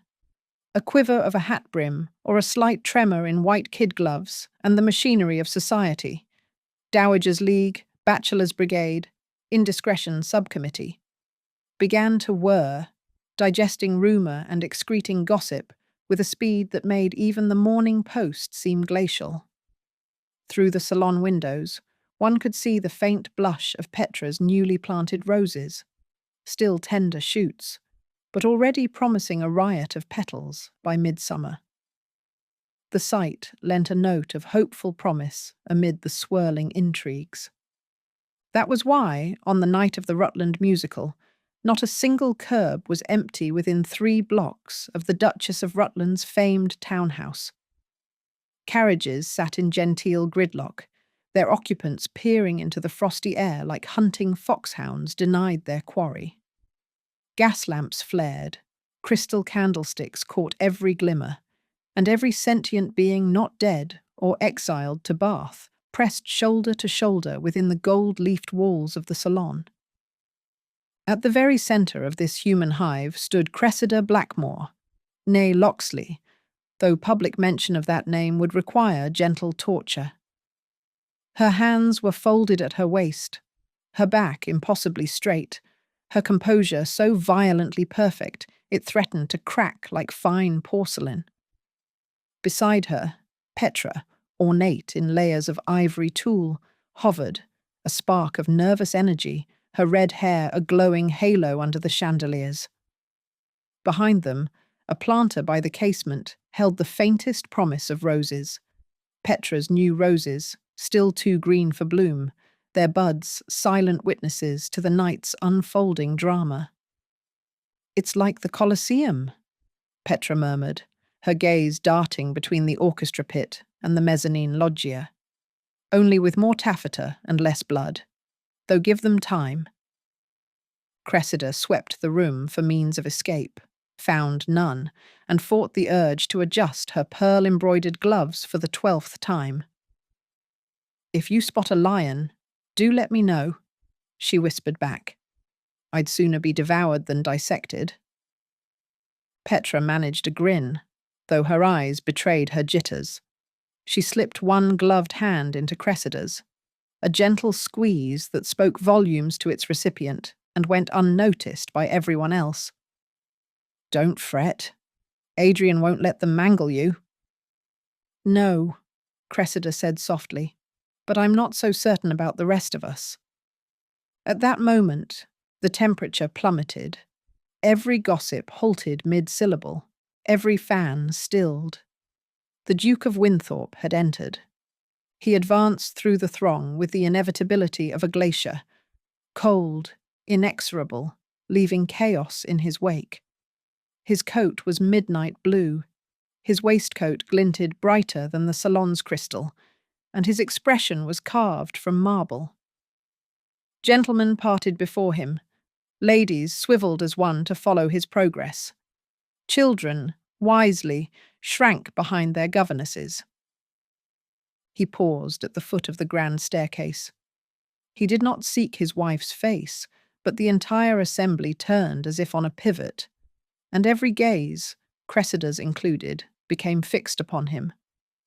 The Duchess of Rutland descended to greet him in a gown the colour of bruised cherries and a turban that might have belonged to the Sultan of Constantinople. "Your Grace," she trilled, "you surpass even the grandest reports. And the rumour—" She leaned in, letting the hush carry the weight of scandal. "Has been considerable." Adrien inclined his head. "The rumour, Duchess, is a fearsome beast, yet it shrinks swiftly before actual evidence." A ripple of restrained laughter ran through the salon. Rutland offered her hand. "We have been starved for evidence. The city's awash in conjecture, but nary a scrap of fact since the St. George's affair." "Then perhaps tonight," Adrien replied, his gaze sweeping past the Duchess to rest on Cressida for a heartbeat. "I may provide a feast." The words struck like a dropped vase. Fans snapped open, Hands fluttered to lips, and several lords edged nearer, primed to catch every syllable.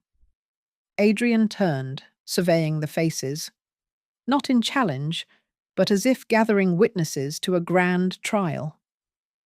There was the Viscountess of Tregony, already pale with anticipation, the Marquis of Brighton, whose ears might fail, but whose nose for scandal was legendary, Lady Beatrice Vane, vulture-like, preparing her morning dispatch, and in the shadowed corner, Mora Lockxley, her posture regal, her features unreadable behind a mask of contempt. "May I have your attention?" Adrien's voice rang out, crisp enough to slice fruit. The orchestra stilled, and the Duchess raised a hand like a seasoned ringmaster calling her crowd to order. Petra's grip tightened at Cressida's side. Cressida felt the air constrict, but forced herself not to tremble. She did not know what Adrien would say, but she knew it would not be gentle. Adrien leaned forward, voice ever so slightly softer. "It has come to my attention that certain scurrilous, but I admit, plausible, rumours about my family have been circulating. Some of you have wagered on them." He nodded toward Lord Brighton, unabashedly grinning. "Others have corresponded, and a few, I suspect, have taken more active measures to ensure these rumours prospered." He paused, letting the implications sink in. "I have spent the past fortnight tracing their origin," he continued after the pause. "And I find that someone perilously close to me, has engaged in forgery, deception, and the vilest blackmail." A high, fluttering gasp rose from the mezzanine, Lady Tregony, true to form. "This letter," he said, producing a sheaf of papers with the precision of a surgeon, "compelled my marriage.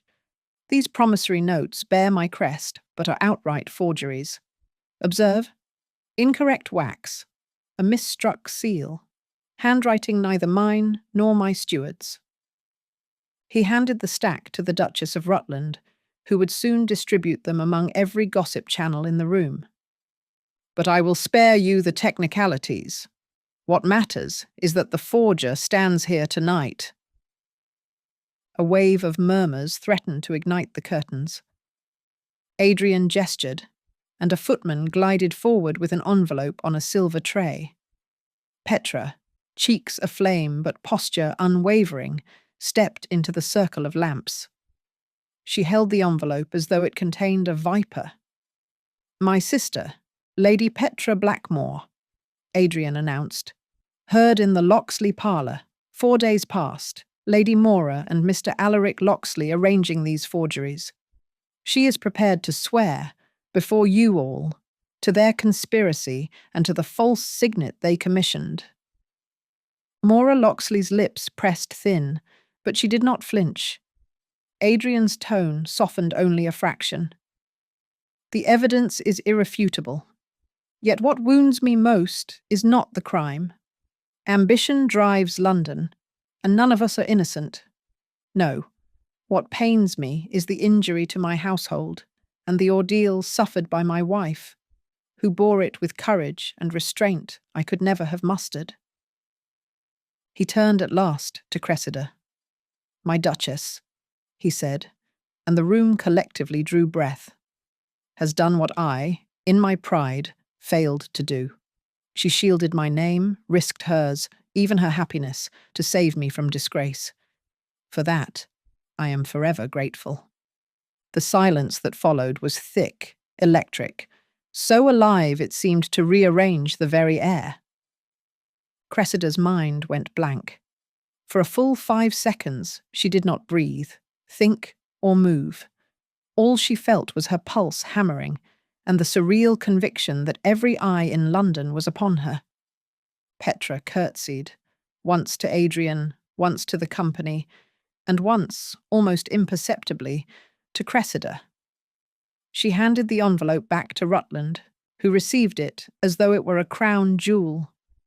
Mora Lockxley, choicest matriarch to the end, simply lifted her chin and swept from the salon. Her son, a pale echo on her heels. The assembled never moved, until, at a cue no one could describe, they erupted into the true sport of the season: commentary. The soiree's entertainment pivoted from Mozart to Cressida Blackmore, and every tongue chipped in its version of the tale. Hands, jewelled, gloved, eager, reached for Cressida. "Duchess, you are astounding. Never have I seen—" "Did you orchestrate the whole inquiry? Was it dreadful, being married under blackmail?" Cressida tried to reply, to smile, to hold her poise, but her legs quivered and her mind churned on one impossible truth. He defended me. In front of all of London, he defended me. Slowly the salon settled back toward normal. The orchestra, with commendable composure, resumed a cautious minuet. Adrien melted into the throng, fielding invitations and whispers with equal grace. Cressida found herself at the refreshment table beside the Duchess of Rutland, who regarded her over a flute of champagne with messianic focus. "My dear," Rutland whispered, "you are legend." Cressida lowered her eyes to the embroidery of her gloves. "I don't feel like anything at all." "Nonsense. You are the only story this season. By dawn, every scandal sheet from here to the docks will be trying to outdo the truth with their own versions." "I did not— He was not supposed to—" "You mean, declare his love?"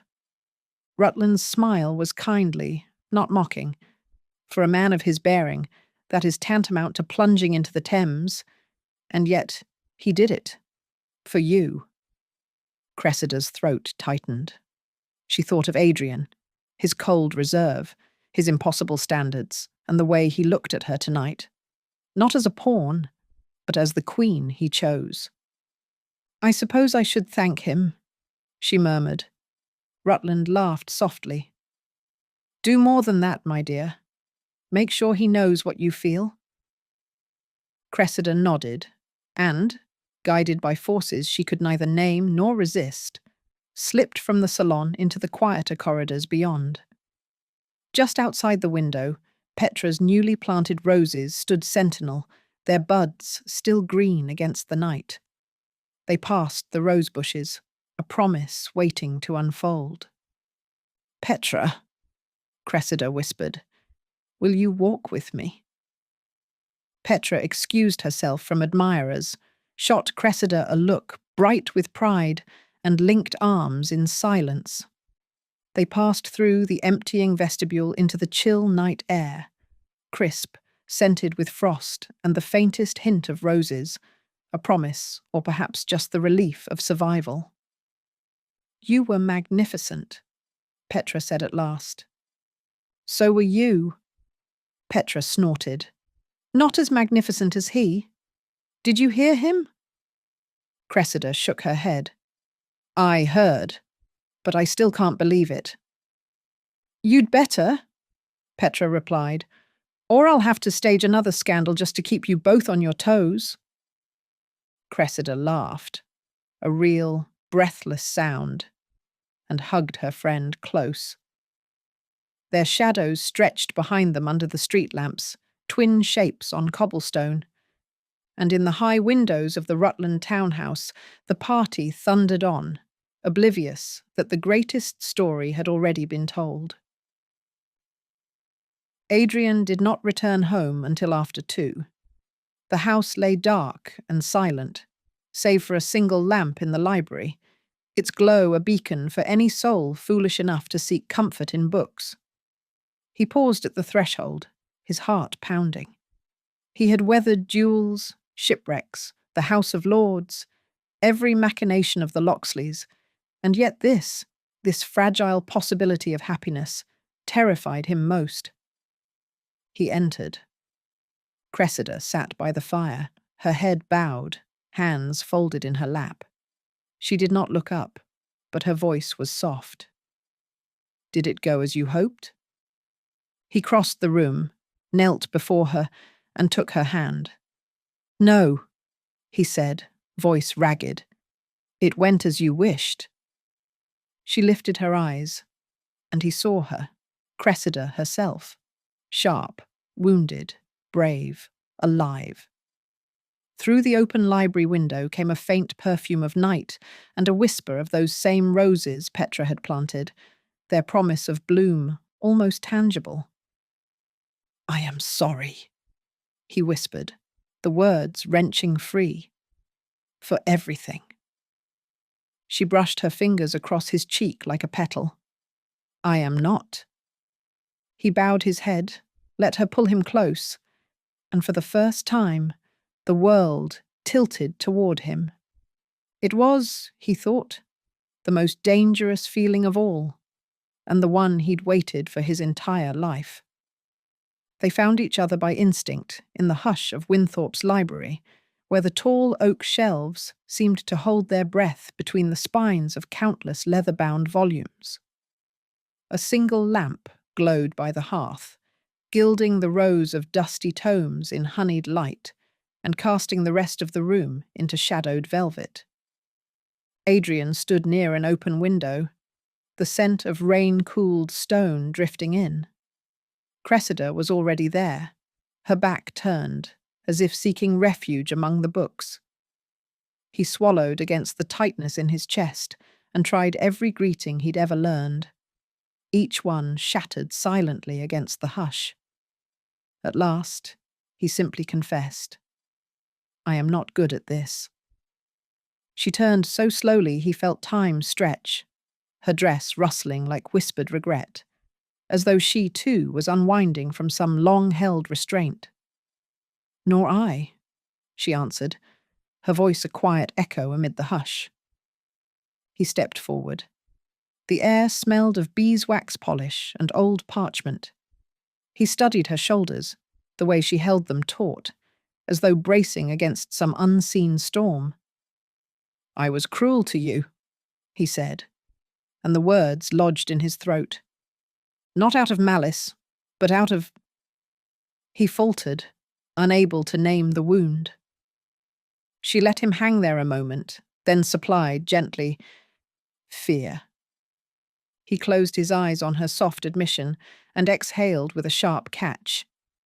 "Yes, I've spent my life convinced that feeling too deeply would undo me.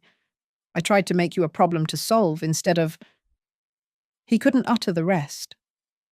Cressida's gaze drifted to the dancing flames, then back to him. "I never wanted to be a duchess," she said, voice steady but earnest. "Not in any way that mattered. I only ever wanted to belong, to be chosen, even once." His fingers twitched at his side. Finally he reached for her hand, bracing himself for her to pull away. She did not. Her skin was cool as porcelain, but when her fingers curled around his, the desperation in that gentle grip nearly broke him. "I am sorry," he whispered. "I thought I was the only one fighting to keep myself from falling apart. I didn't see that you were already holding the pieces together, alone." Her eyes glimmered in the lamplight. "You did not want a wife. You wanted a reflection, a perfect echo. I am not that. I will never be that." He gave a helpless smile. "Thank God. I'd have gone mad with someone just like me." All else receded.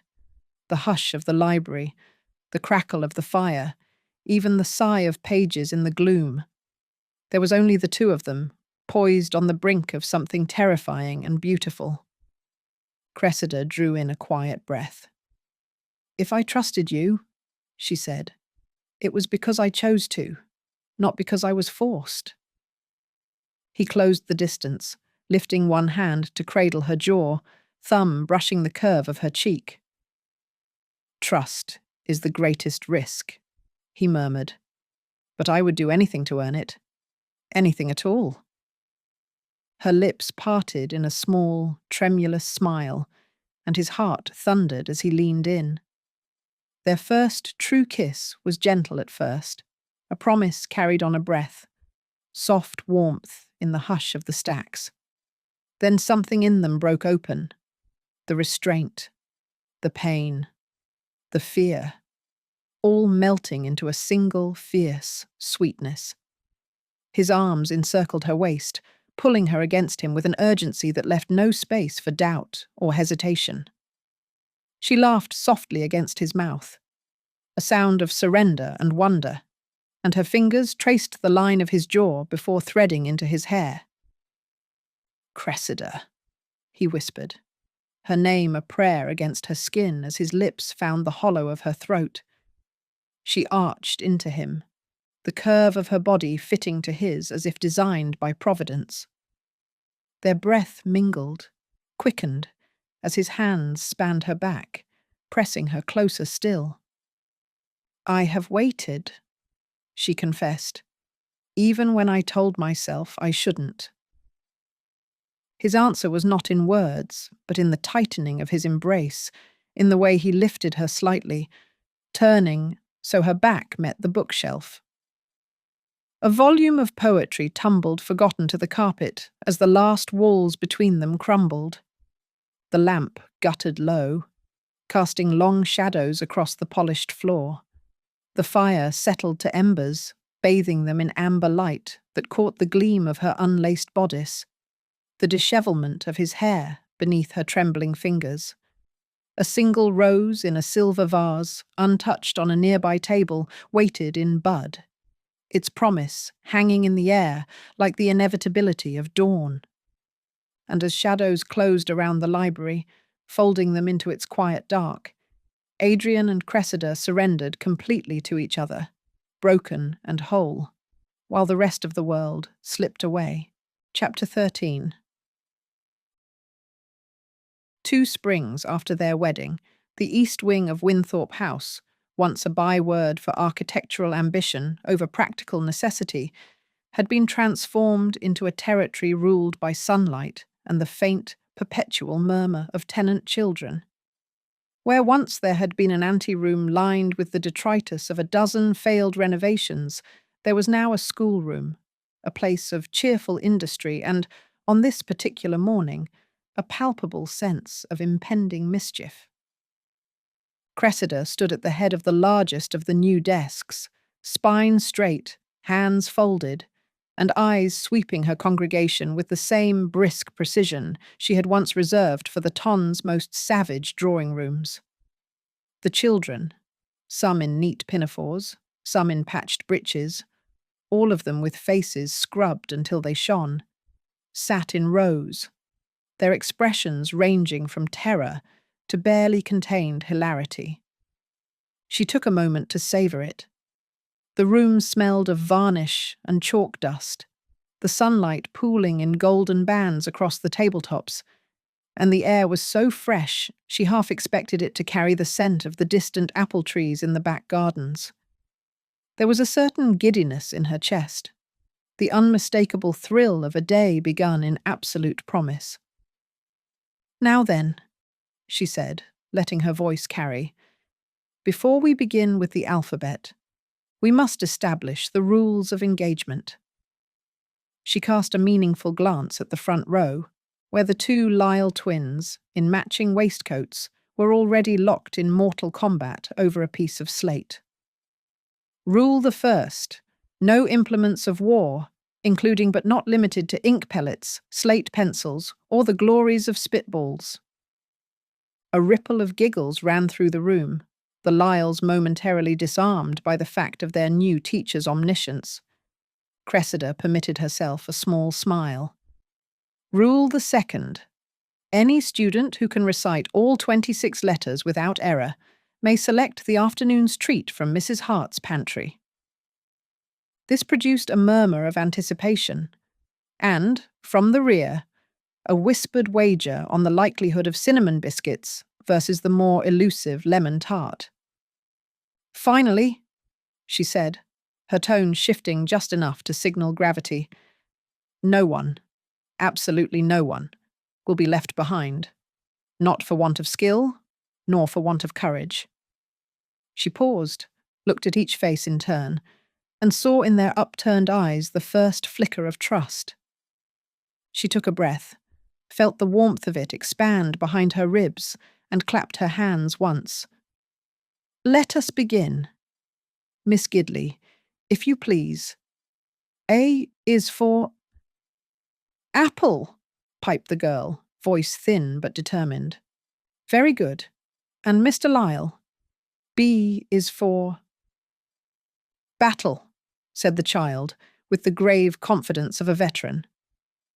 "So it is," said Cressida, and there was laughter, and even the Lyle twins seemed for a moment content to exist in harmony.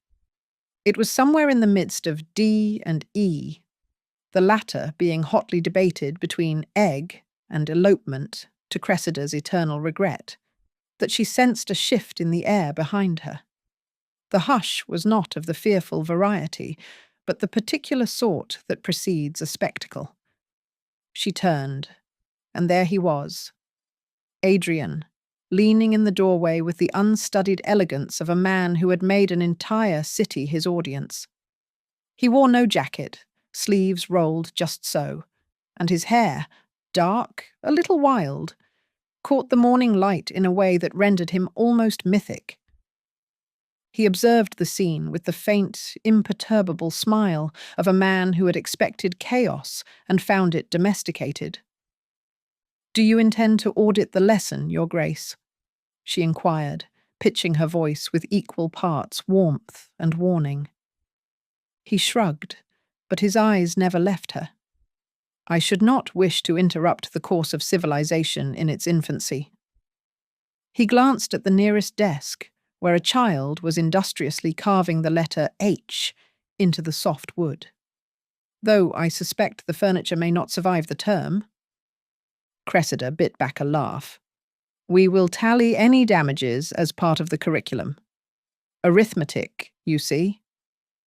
There was a pulse of amusement in his gaze. "Very progressive." She nodded, pleased. "We strive for modernity." The children, sensing a disruption in the normal order of things, stared at the Duke as though he were a particularly exotic animal on loan from the royal menagerie. He, in turn, seemed perfectly content to be observed. He stepped further into the room, the sunlight catching on the edge of his shirt, and took up a position beside her at the front. "If I may," he said, addressing the room at large, "I would like to observe the remaining lessons. For posterity." He said it with just enough gravity that Cressida's heart did a small, illogical leap. She knew it was an act, a bit of theatre for the benefit of the class, but the sincerity beneath it was unmistakable. "As you wish, Your Grace," she said, and even the Lyle twins seemed to understand that this was not a moment for insurrection. For the next hour, she led the children through the intricacies of the alphabet, then numbers, then, at the Duke's suggestion, a spirited debate on the merits of fox versus ferret as the most cunning animal of the countryside. The sunlight crept higher on the walls, the dust motes shimmered, and for a time the world was reduced to the simple, radiant business of learning. When the last of the children had filed out, chattering about lemon tarts and the improbable cleverness of weasels, Cressida turned to find Adrien watching her, arms folded, expression unguarded. She could see, in the lines at the corners of his eyes, the vestiges of laughter. In the set of his mouth, the promise of something softer. "You were magnificent," he said, and this time there was no irony at all. She looked away, suddenly shy. "I merely survived." "You made it look like conquest," he said. "Even my grandfather's portrait would have surrendered if you had only asked." She laughed, because it was true, and because it was him. He stepped closer, his hand brushing hers as if by accident. "You belong here," he said, low and certain. "In this house, in this room. Anywhere you please, really." She could not speak, not at first. But then she did. I never thought I would be happy. Nor did I, he said. But here we are, both of us, and neither one of us knows quite what to do with it. She slipped her hand into his, the gesture so natural it felt like memory. Perhaps, she said, we let the children teach us.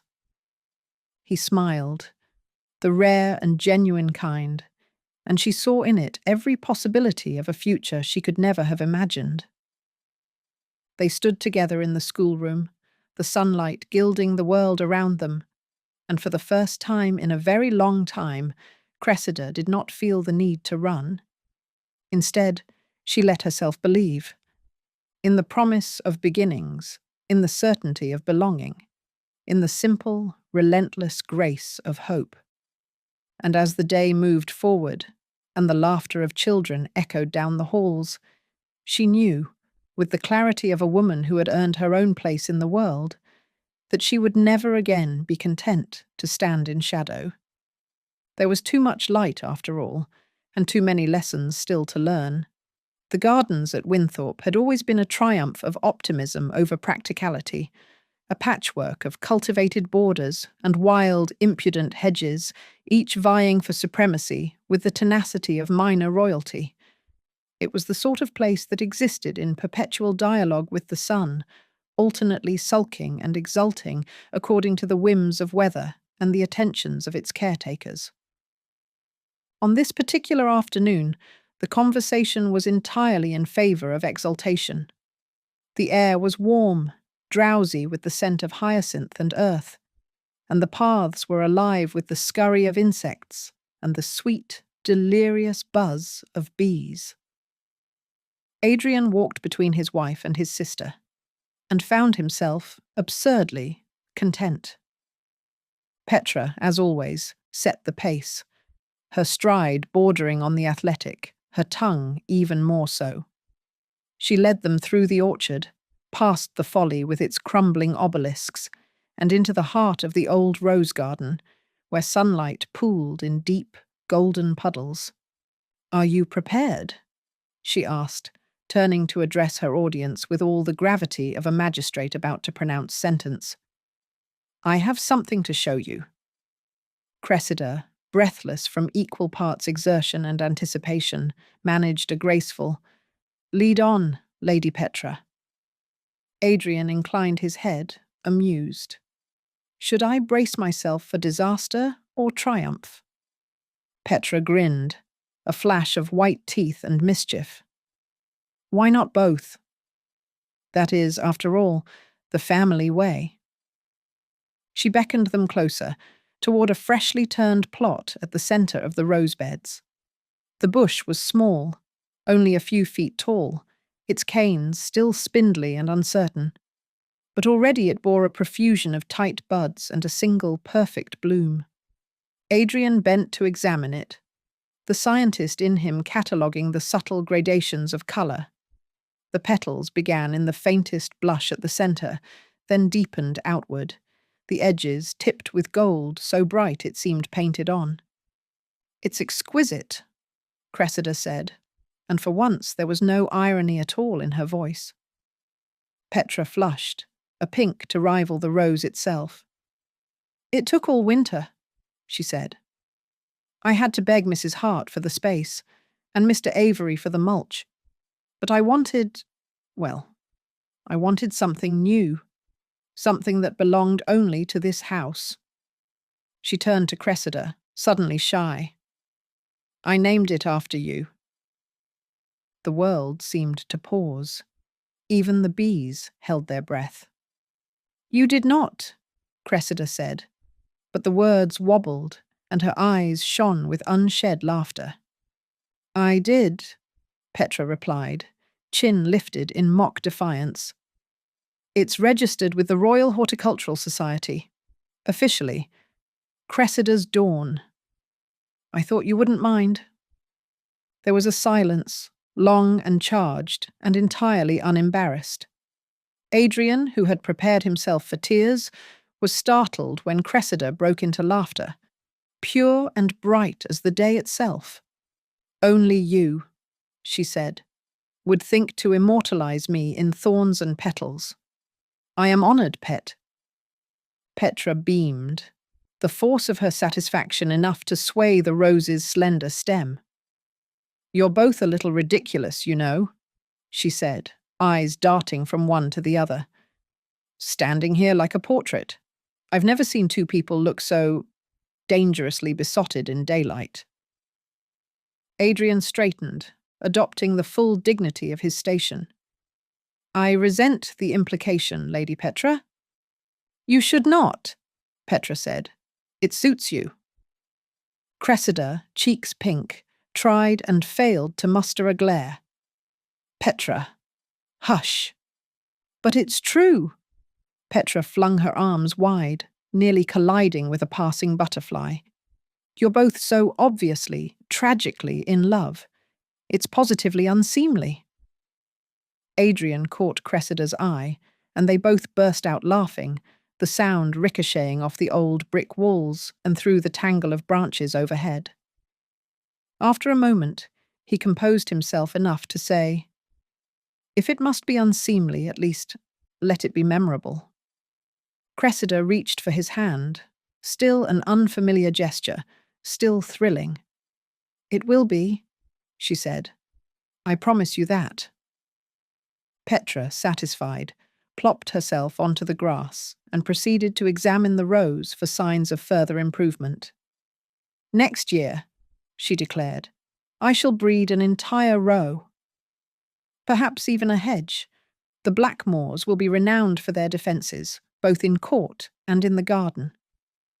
Your legacy is assured, Adrien said, squeezing Cressida's hand. Ours as well, if the bees do their duty.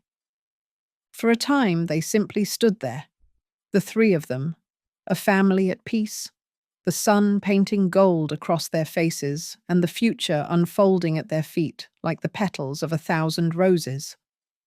As dusk approached, Petra pointed toward a wrought-iron lamppost whose lantern had already been lit.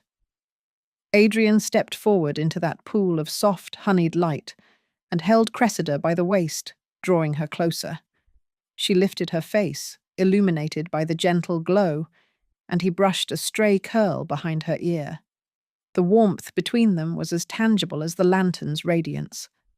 I'm glad you are here, he murmured, voice hushed but fierce. Her lips curved in a tremulous smile. So am I, she whispered back, resting her cheek against his chest. Petra made a comical groan of disgust, but it was all for show. Come, Cressida said, slipping her hand through Adrien's. Let us inspect the rest of your empire. I hear rumours of a particularly impertinent wisteria in the West Orchard. They walked on, together, through the tangle of colour and possibility, their laughter trailing behind them like a banner. And as the lantern's glow mingled with the last of daylight, Adrien knew with absolute certainty that whatever storms might come, and there would be storms, they would weather them. Together. In the end, that was all he had ever wanted, and astonishingly, all he would ever need. The rosebush shivered in the breeze, its single bloom open to the world, a small, defiant miracle. It would not be the last, the end. Thank you for listening on Romance Haven. This audiobook is an original work created for this channel. If you enjoyed it, please like, comment, and share to help more listeners discover it, and subscribe for more Regency romances and new releases. Your escape into romance awaits. Until next time, happy listening.